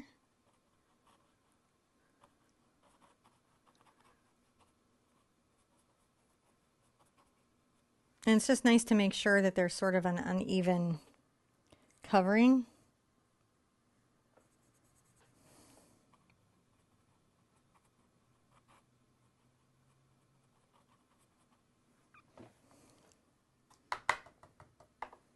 Going on there, I like that. I really like this one. I like how the light is just like bang. Well, and that's, maybe actually go over both of that. I think I'm gonna come back in.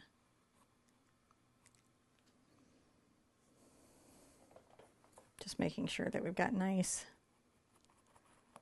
blend into the trees. Now, I'm going to go ahead and take a detail brush just for a second.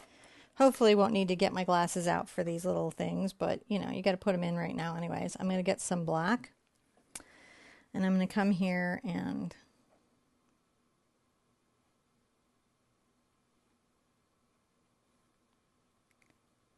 begin to talk about some little branches coming off this tree.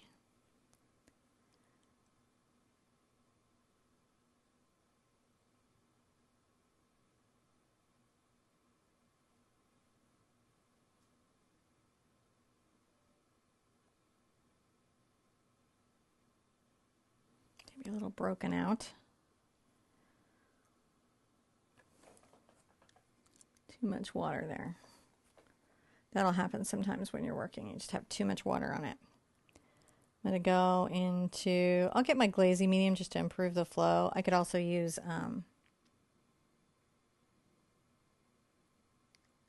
fluid acrylic and just make sure that these branches aren't just black knobs.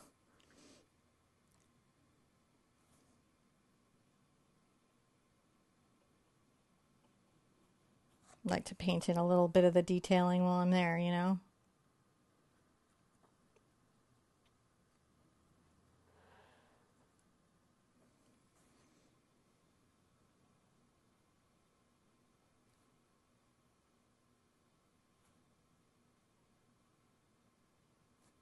So they're dark, you just don't want them to be just a black line that. Enough contrast to see it. Now I'm going to come into my gray color, the shadow gray color.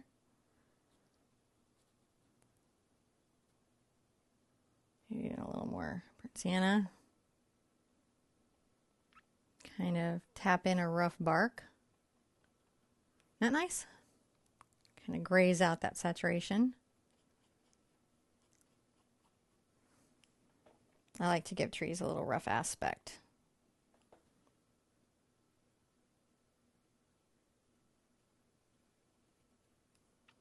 Maybe a little more blue.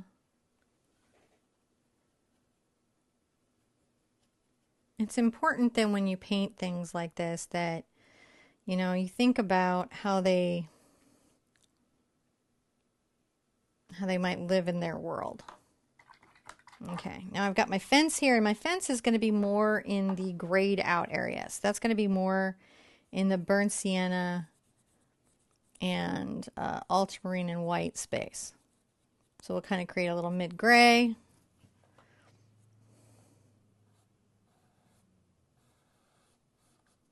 And we will start to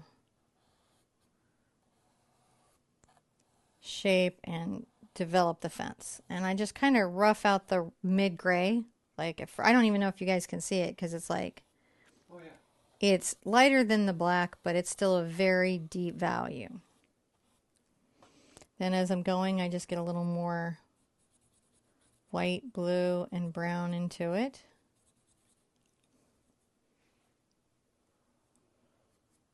Maybe even a little more brown.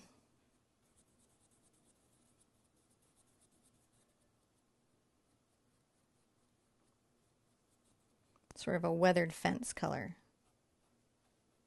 Little short marks. Talking about that front of the wood. This is a dry brush. Tend to dry brush wood.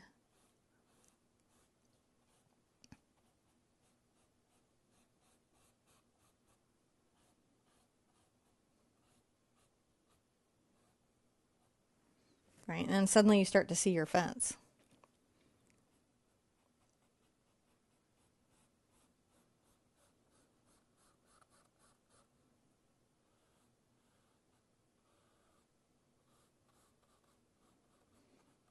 Again, a lot of that ends up being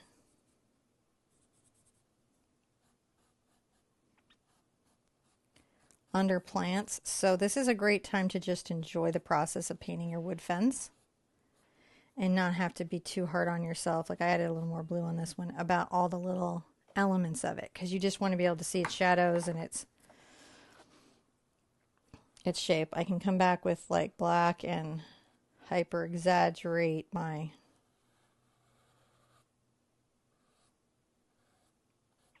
shadows. And again, with the plants going over it, that hyper exaggeration does nothing but benefit us.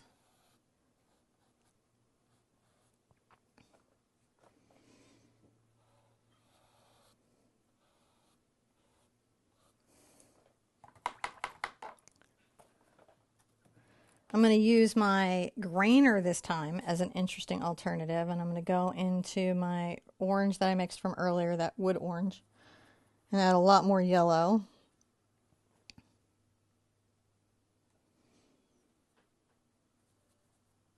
And some white, because I want a very light color.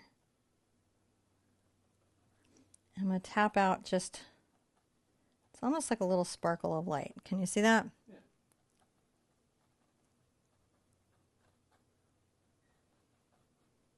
Maybe that's too much right there.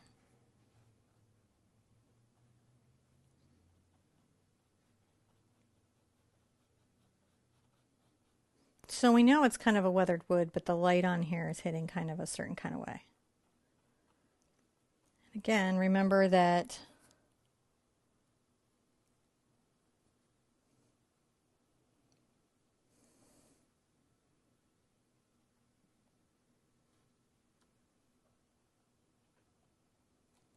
lots of flowers will be there.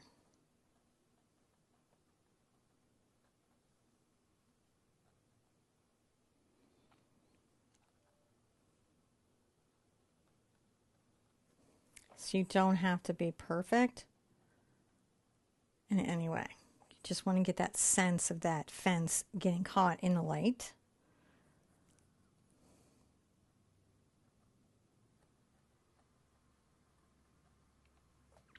I might add a little bit of a tapping, stippling of this here, just to imply just a bit of the light being a little stronger coming through blades of grass. Is really what we're saying. There's little bits of light coming through blades of grass, and so that's why our shadow is that differentiated. Now, let's dry everything. I am also going to water mist my palette because some of this paint has been out for a minute. And when I paint on my own, I don't put colors out until I need them. But since you guys paint along with me, I try to put them all out in the beginning. I might need to think of a different way to do that someday, but right now that's what I do. That way you guys start the project kind of knowing what you need. All right, let's blow dry this and I'll show you what's next. Now all the rest of this is like the most fun part of the painting to me, because it's going to be all the flowers and the different botanicals that is taking over the spring scene. Everything's in bloom. I'm going to start out with a little bit of my ultramarine blue and my cad yellow and a little burnt sienna to make a really lovely little green gold. And I'm going to begin to use my D-brush for and kind of do an upward distant grass stroke. A little more yellow in there. Again, remember, a lot of this is going to be covered, so you don't have to be that particularly worried about it. As I come forward, I can get back into my dark green. And this will start to cover a good bit of that fence. It's just going to, and I know sometimes when you painted the best fence of your life, it's hard to cover the fence, but sometimes we got to cover the fence. It's got to be part of the scene. It has to be part of the scene. And that's why I was like, you know, a lot of this disappears.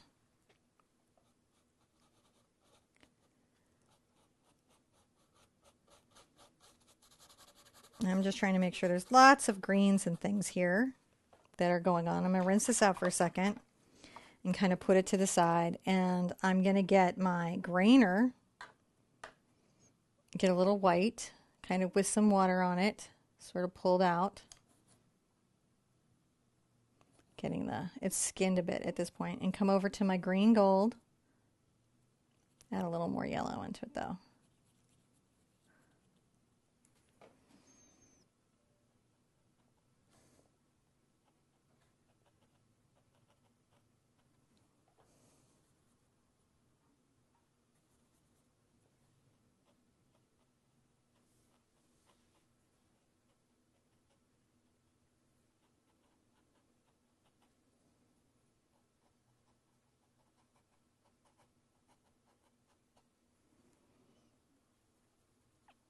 Get into that blue, and it's still a light color, but because it's in the blue, it feels almost more in shadow, doesn't it?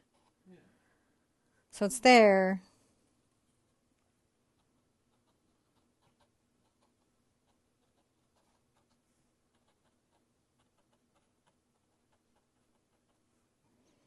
Not terrible.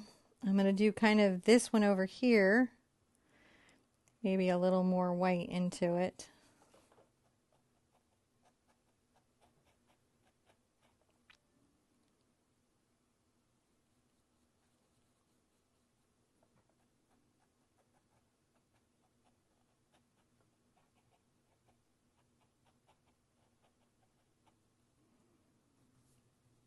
More into the yellow when I move over here more. So that's sort of distant foliage.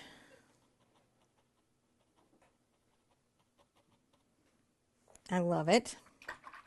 Okay, I'm gonna rinse out. And I am going to put out some, I think just for my peace of mind, I am going to put out some fluid white. And that's just because I really, really, really want to have a juicy effect, and I don't want to have to try to keep getting water to paint that's skinning on me.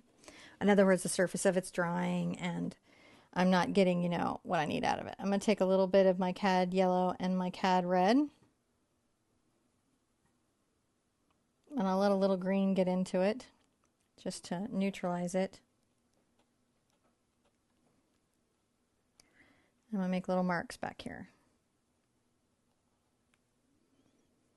Right, so it is yellow, but it's a bit diminished, isn't it? Just trying to make bloops. Bloops are important. Do not skip the blooping. It's needed there to make your brain put the rest of the flowers in. I'm going to get my blue into my gray color here, but go really bias blue, and then get some white involved.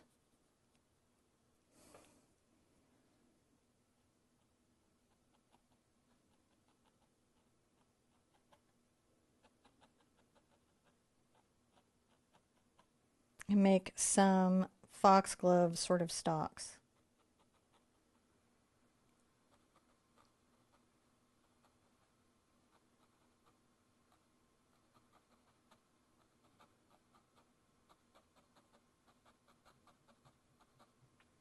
Coming up. That's what they are, these little foxgloves. So those are little spike flowers that you will find in nature. Foxglove does grow in nature. So they're an excellent subject. More in that. If I come further into the shadow, I'll have to be more into the blue on these. Even though what they really are is white. And that's an important thing to know, is understand that these are white.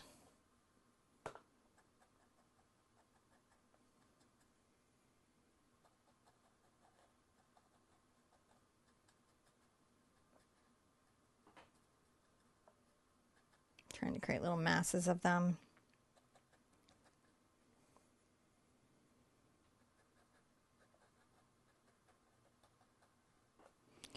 Now where I want to show that they're white, I go right into my white on the fluid paint. I haven't rinsed out my brush, and I will just highlight some of these flowers.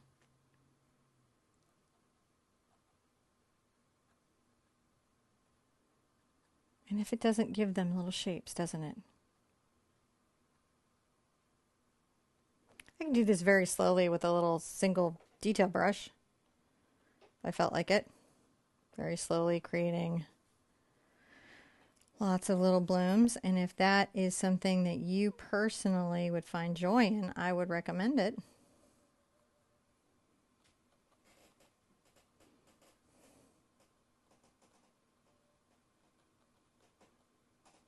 But this does seem to put them in pretty quick. It does. It's not like it's layers. That's really what it is, guys. Is it's just layers.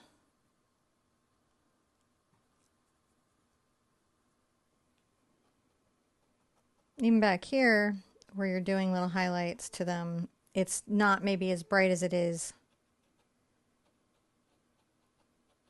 coming out, but still bright.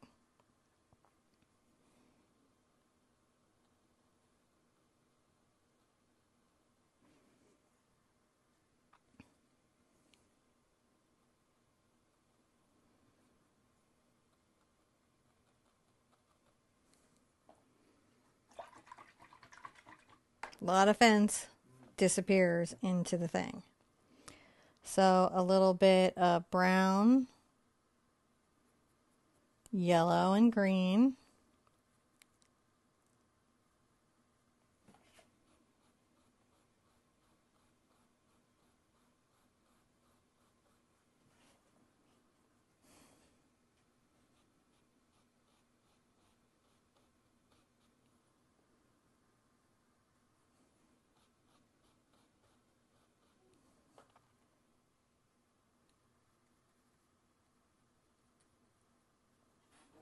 A little darker green here. So I work it up into it. It's just the layers we're blending. We try to capture where the light is strongest.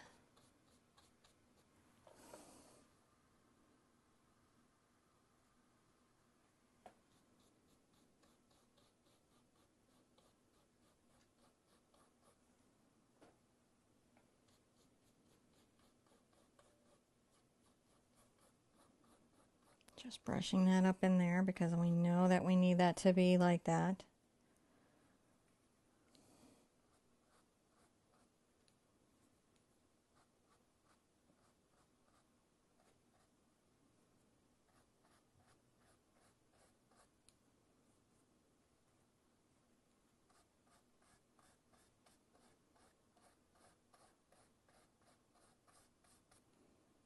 Coming in our brown and green, still using that grass comb, powerful brush. But that also lets us paint in and layer in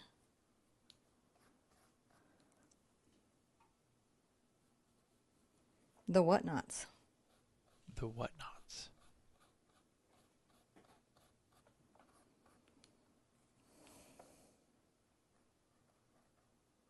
You can come back in little backward strokes and dabs, which creates a different kind of feeling of foliage.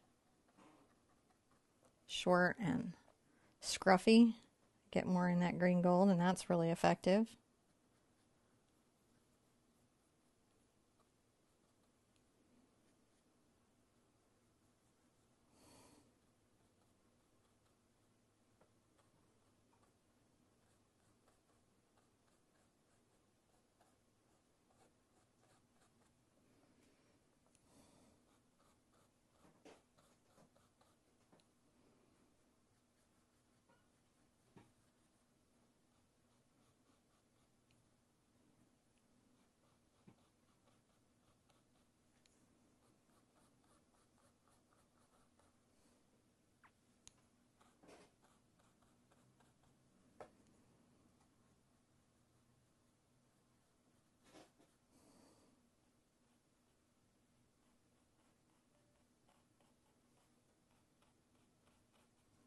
Just making sure there's just light coming down.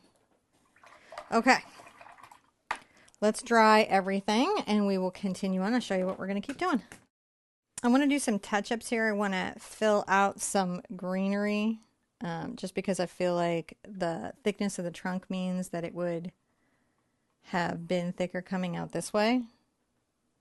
So I'm going to go into my brown and green and just make sure that I've got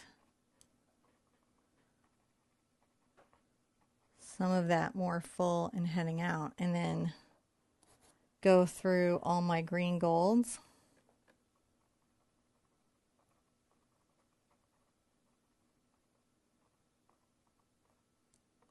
I'm using my D brush just because it's here. I just want to make sure that that's a little more, a little yellow and white.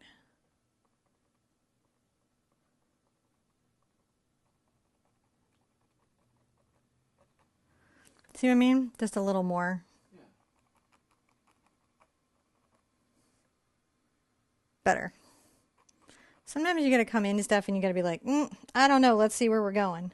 Speaking of, I'm going to get into this over here. I'm going to get into my green, golds, and blues. And I'm going to just do some more upward structure over here because to build any of this out, I would need that. Just that underpinning of light and effect and everything that I'm going to want over here.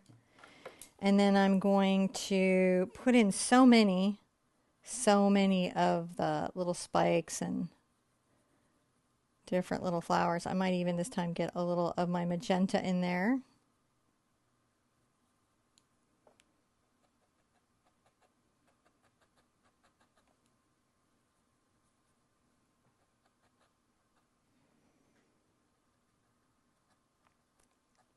It's going to be fairly solid up through here.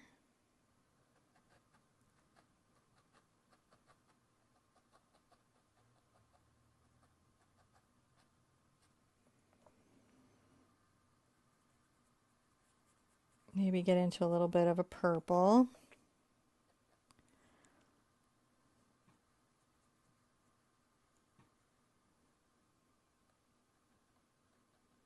Tap in some low purple blooms.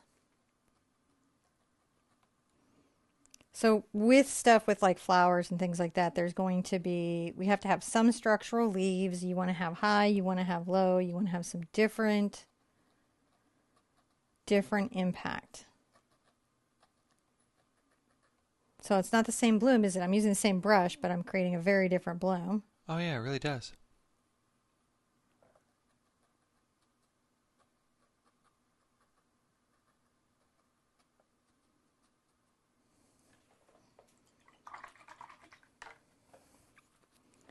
I'm going to go ahead and get a little into my lemon yellow and my white here.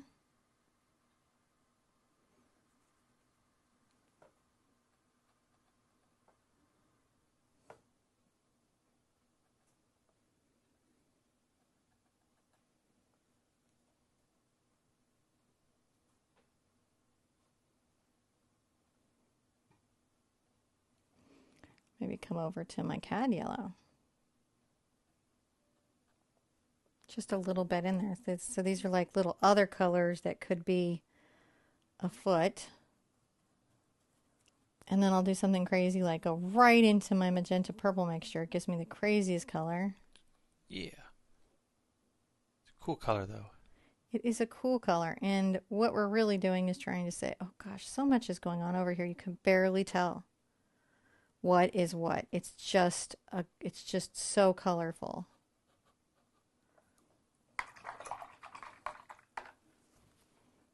I'm going to get my detail brush out. If I can get it out. It's really tucked itself under the palette.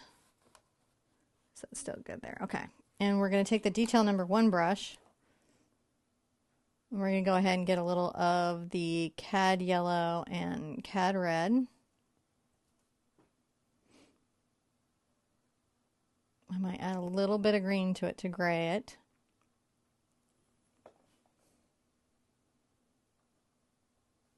Make a couple little round shapes here. They're going to definitely be like a little sunflower, but it's not about painting every petal.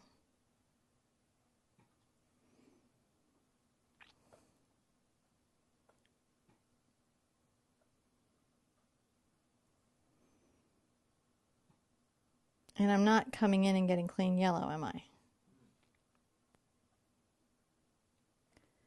Just coming in and getting a little bit of what I would like to call kind of a dirty yellow-orange mix. And that's because the green got in there and it's knocking it back. This will allow me to put some very bright flowers where there's light. And keep some flowers more in, you know, the dark, so to speak. So I'm going to take a little of my green here and my lemon yellow, and it does make the craziest color.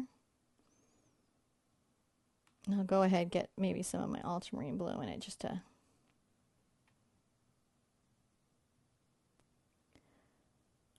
make me think. And I'm going to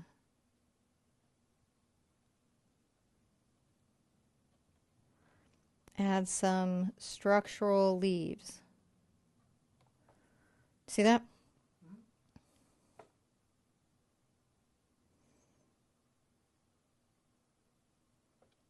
I also will get these in different colors. I will be putting highlights on them, but the thing is that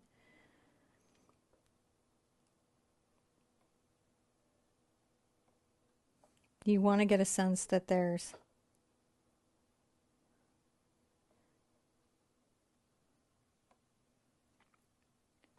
broad-based leaves in the world.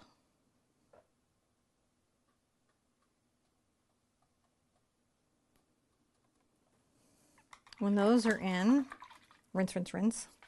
I'm going to go ahead and I've rinsed out, and so I'm going to grab some it's not pure yellow, but it's yellow that's definitely more pure than what I put out here.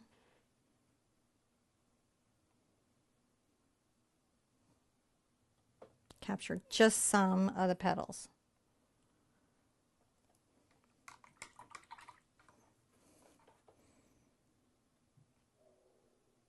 Take a little bit of my phthalo blue and cad red and ultramarine blue. Put some centers on those. Aren't those fun? All right. We can call that a step because that was a lot to do. We'll dry everything when we come back. I'm going to continue on with my number 1, and I'm going to come in with just a little bit of white. And I'm going to do a little trick here. I'm going to line the front and just a little bit of the fence with just a little bit of white lining. This isn't like when you line in a comic book.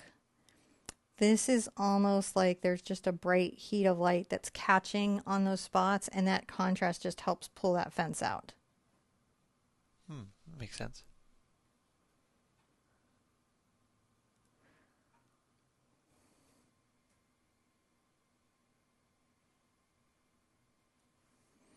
Just a nice way to capture that and say, oh, hey, that's going on there. That's good. Now I want to put in, I'm going to get into my red and yellow again.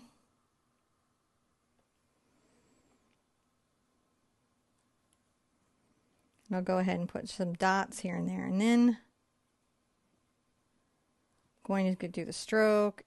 Each of these little strokes curves, and they kind of meet into the center of it.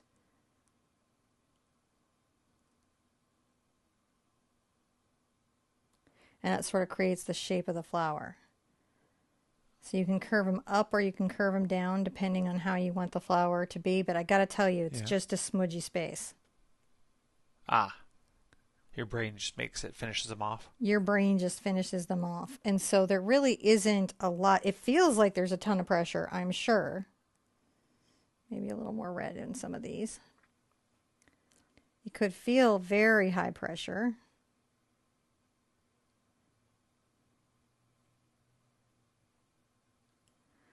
But the truth is you're just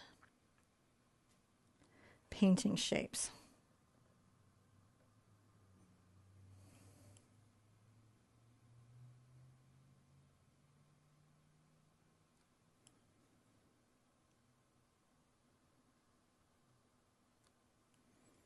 Little messy fun shapes.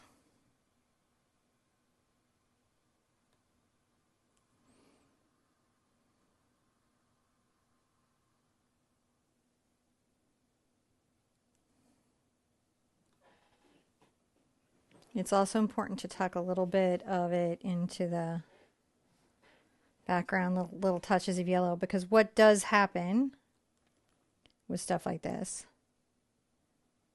is that it tucks into grasses and things. And so if you lose that, then you won't be able to get that in. I'm going to go ahead and get this green here. I'll add some of my sort of white to it.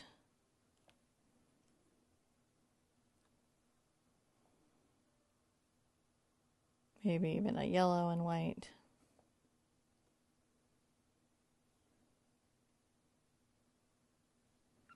And these are structures and leaves that aren't little long lines. See, if everything is little long lines, then nothing is little long lines. But if you break it up into these different spaces,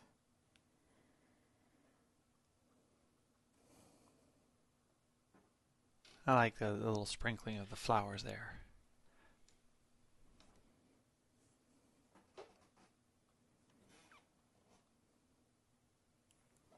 it's just a nice run of things. I can then come in and get a little of my blue, and maybe this time I'm going to get a little bit into my phthalo blue. It's going to be a bigger deal now.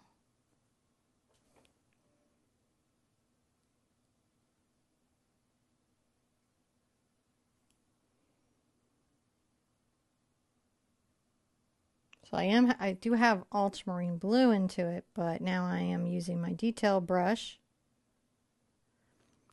to paint very specific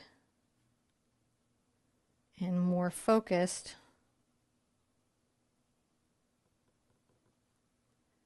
shapes. And you have to admit that they are much more specific and much more focused.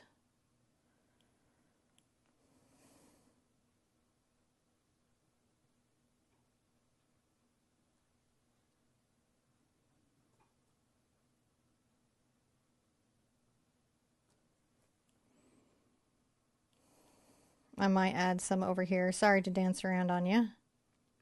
No, it's looking really nice.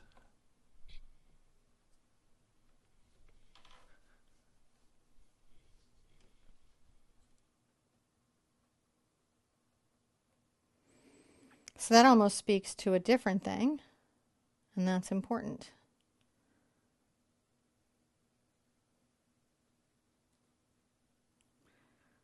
Just a little bit of white there. Highlight them.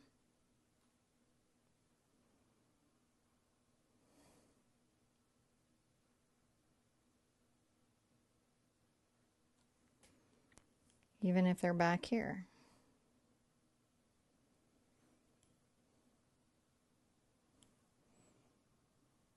Come in and get a little purple. That's the quinacridone and the ultramarine blue.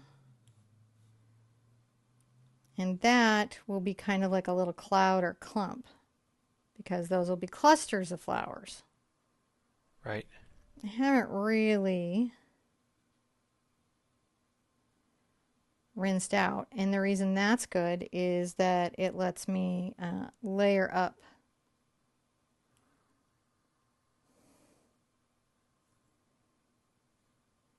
And we know we had that down there.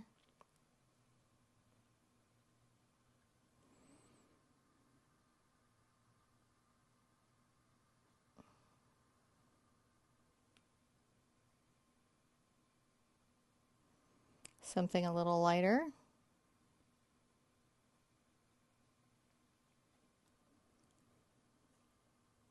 Lighting the tops of those that are coming out here, right?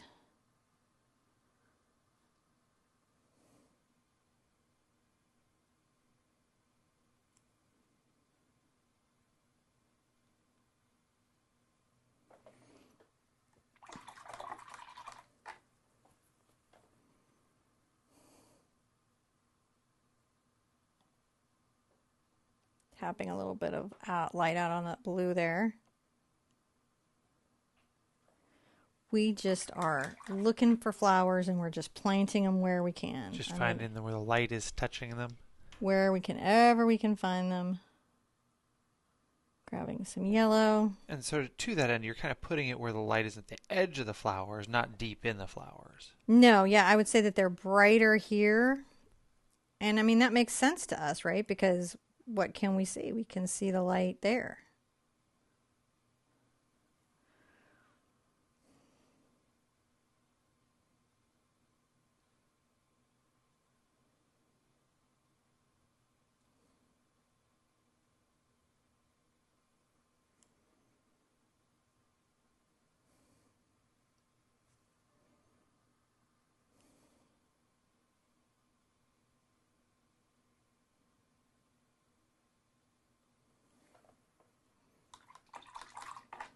I'm going to take a little bit of my burnt sienna and my black together. What I'm doing is I'm just getting any drops of water off. And I'm just going to make sure that we have, you know, some little dark centers in some of these. Not all, you wouldn't see it in all, but some you would. So those are layering out very beautifully.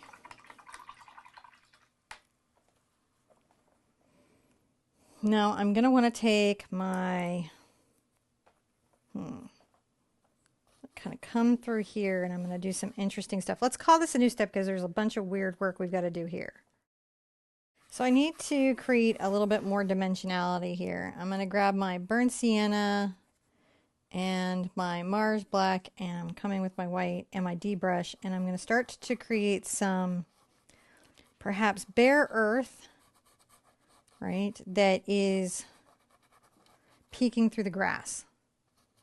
Right? It's not everywhere, it's just some bare earth peeking through the grass. That'll happen sometimes where everything doesn't have, you know, I'll grab some ultramarine blue, or everything does not have its enough light, or it doesn't have something growing out of it. And so I want to make sure that I break up this ground a little bit by saying, okay, there's some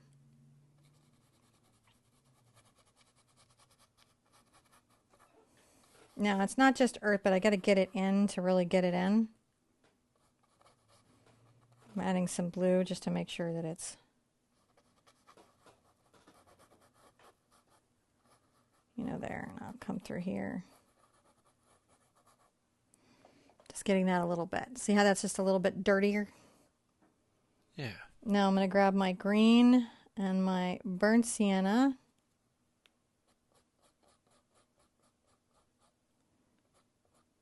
And my D brush, and I'll make sure that there's some,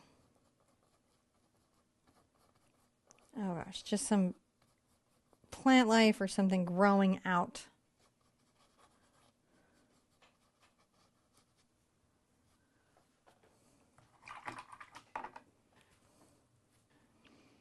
You know, I can get a little yellow into this and a little more white.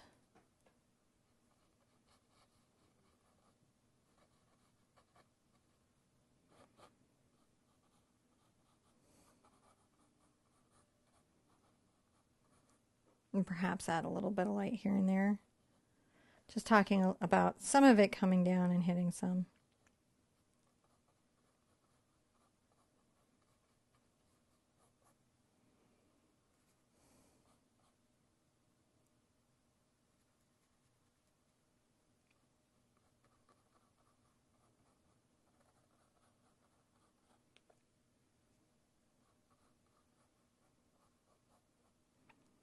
It's sort of nice to like find the little bits of path. We get that in where it just kind of feels like there's a bit of a break, a little bit of a what.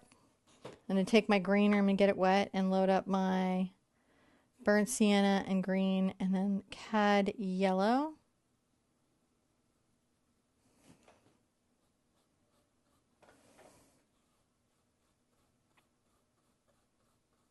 Creating sort of some sweeping grasses here, right?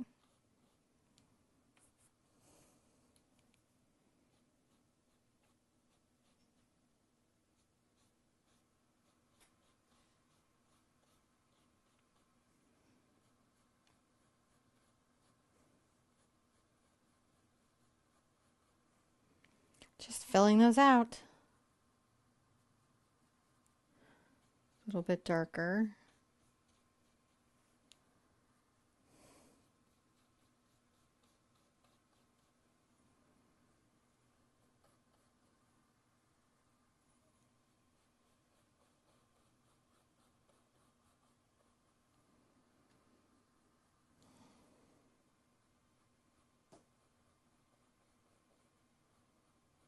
I like that right there. A little bit of grass coming up, isn't it?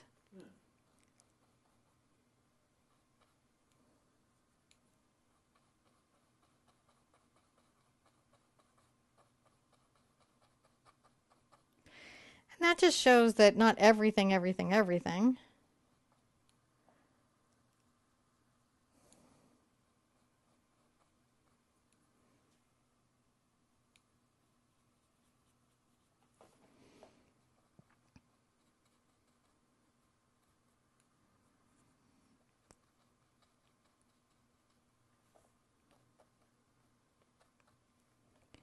And I like that very much.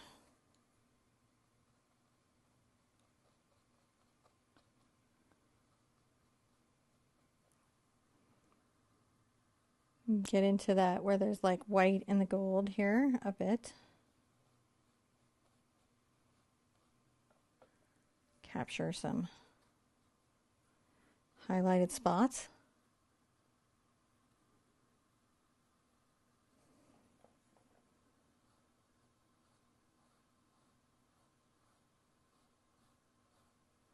Kind of layering in.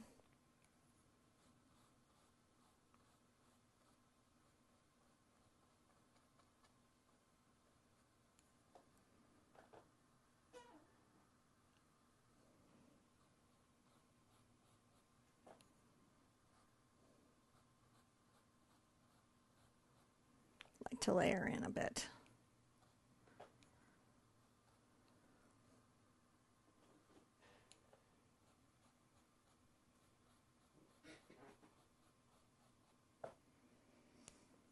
Got nice kind of long lines back there, but I know that I'm going to want to get my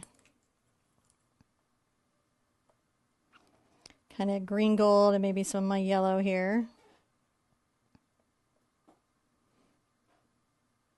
And some white.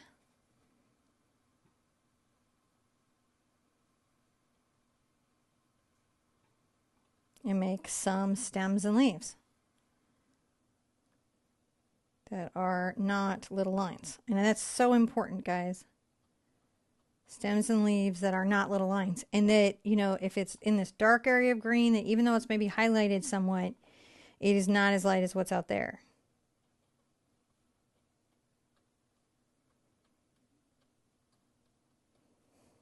I think that's one of my favorite things about doing something like this is that, you know, as you go, I'm getting some lighter stuff because out here it would be lighter, wouldn't it?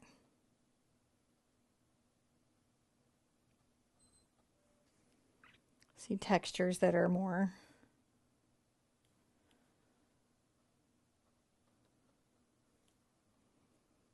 back into a green gold.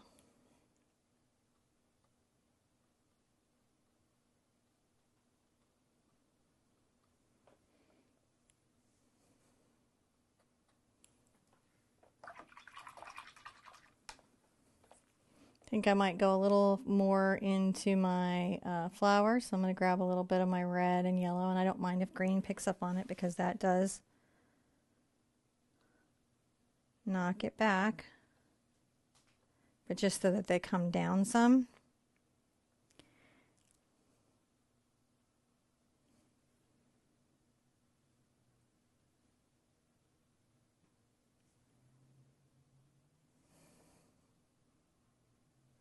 Add a little red. I just paint direct in. I don't have to. See, we add little tucks of color. Tucks of color matter. They are a big deal to the whole process. Now I'm going to take a little bit of my cad red and my quinacridone magenta together.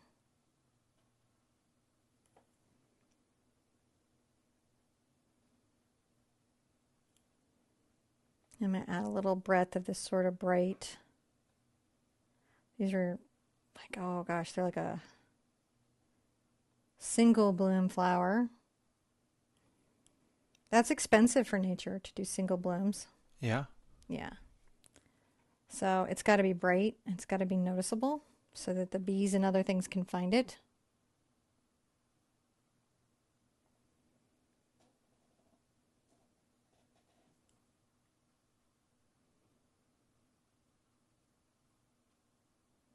Get a little pink.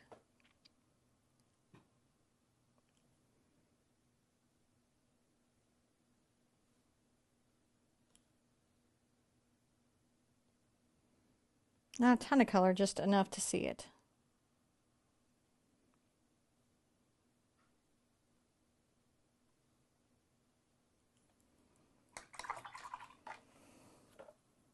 Now back into this little fella. And if you'll remember, we had these fabulous colors over here, so they're just wonderful.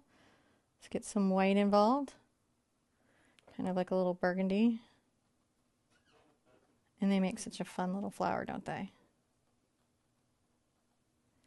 And we can add some out there to that end of the fence.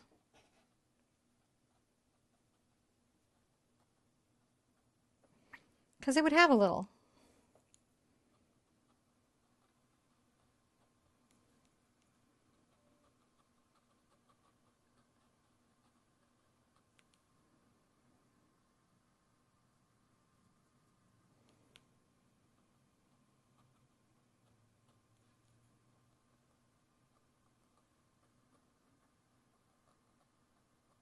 Maybe these are like kind of a low little blanket.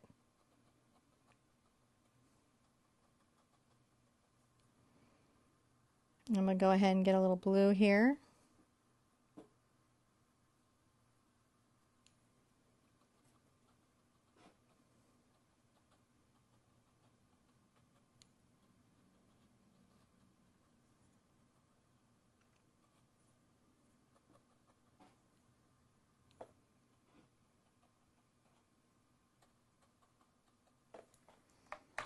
That's not terrible. Let's get a little blue. This is quite a bright blue. Nature doesn't do a lot of blue, so when it does, you super notice it.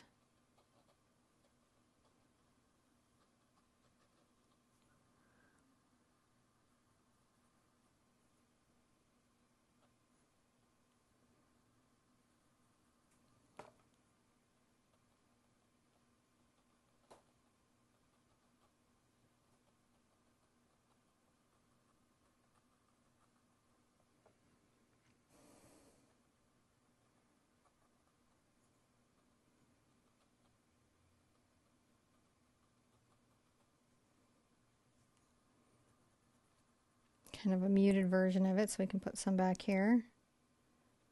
Make it feel like that was everywhere. Well, look at that. Look at how we're doing. Looks fantastic. We're not doing bad.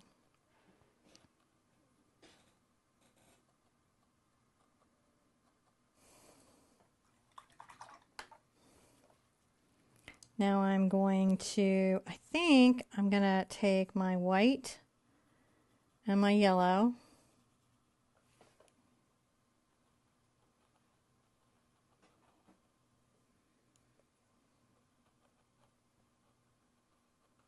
Maybe stipple little stones or something, you know?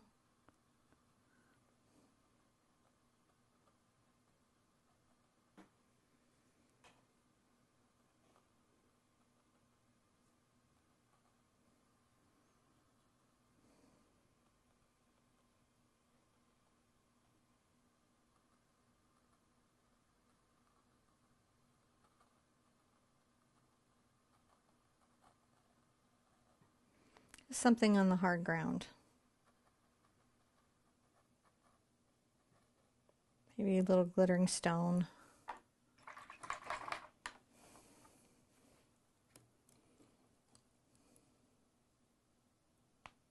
And take a little bit of my yellow and white.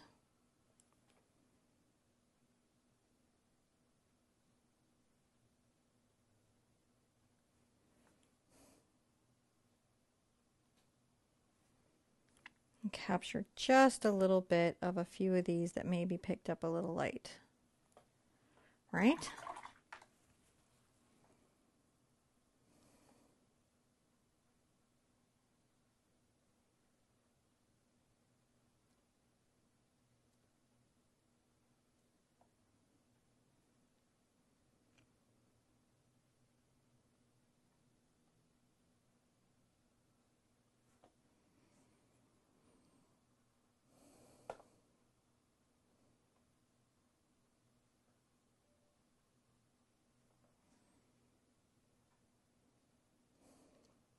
Just like to finish that little thought out.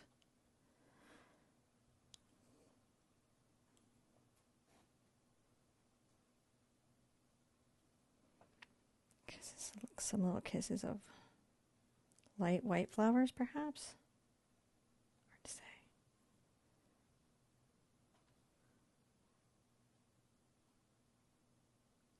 No, I like it. Okay, I feel like we're there. I'm going to sign this little sucker. This was a journey. It was. It's it's a walk down a path. Boy, it is a walk down the path. I'm going to use that in the intro because that definitely describes it. I'm choosing to use something not too bright to sign in the shadow so that my signature is still part of the general composition of everything. Woo, that was a long painting. As John said, it was a walk down the path.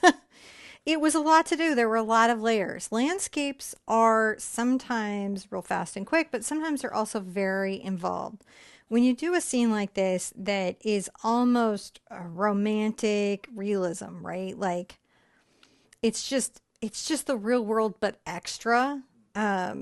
It's often a little more involved or detailed, you know, to get there. You're doing a lot of effects, you're doing a lot of techniques, you're playing a lot with this concept of where the light is and how the light is hitting everything. I don't even think this is the end of where you could push it. I think that there's always, always, always more that one could do. You want to put 20, 30 hours in. There's more that you can always do in this sort of study of value. But I'm hoping I'm introducing you guys to these concepts as we go through these different paintings that sort of address light and sky and atmosphere and all of that. I love this. I love the kind of concept of the scene of it's just, you know, some sort of farm area or country house or some sort of country estate where there's an old fence and you're on a walk going someplace special. What you guys can do now is show me yours. Yeah. I'd love if you took your painting and took it to our Facebook group on Facebook. The Art Sherpa Official is a good place to share because that's curated. I know not everybody has Facebook. If you don't have Facebook, we have Discord.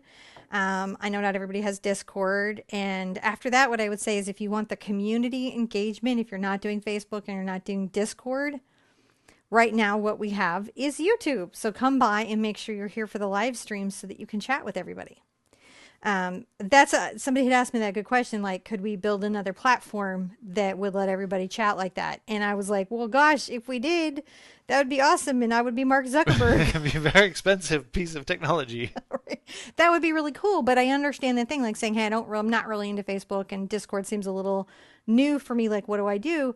What I would say you do is come to these live shows, show up at the lives, because that's the other place that we all engage and just chat, and it's safe and it's curated. Now, reaching me, you can reach me on Instagram, you can reach me on TikTok, even on Twitter still. I keep the account open just so you guys can share paintings with me. TheArtSherpa.com. Support it. TheArtSherpa.com. You can email me stuff there.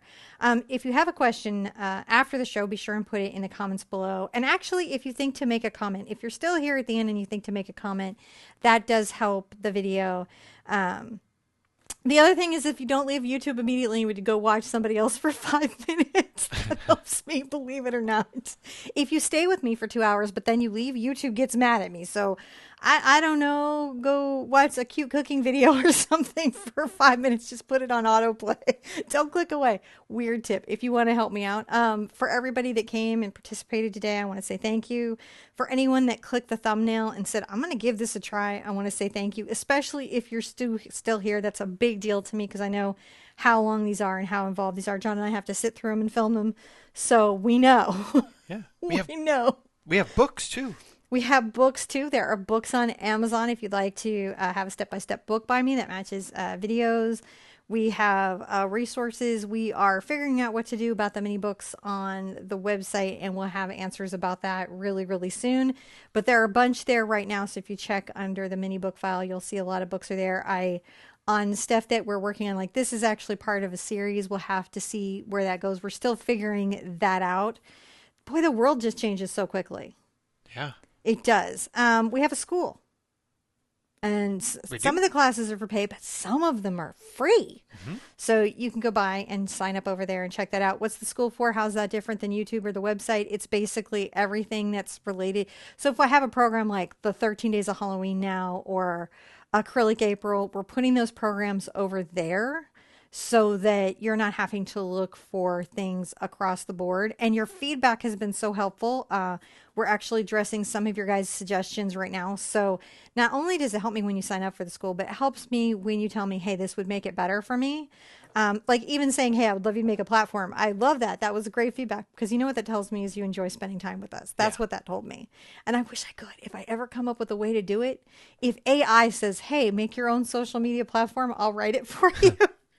I'm gonna hit that yes button for you guys. Um, AI is artificial intelligence. If you hadn't heard, it's entirely possible you haven't heard about that yet. But that was just a joke. I don't. I That's just a joke. Yeah. Don't worry. Anything else, babe? Thank you guys for coming and hanging out with us. I mean, Mm-hmm. we just appreciate all of this. This has been really fun. I love this path. I think that it's, glad to see that you guys made it here with us. Yeah, all the way down this garden path. All right, you guys, be good to yourselves. Be good to each other, and we'll see you at an easel really soon. Bye bye.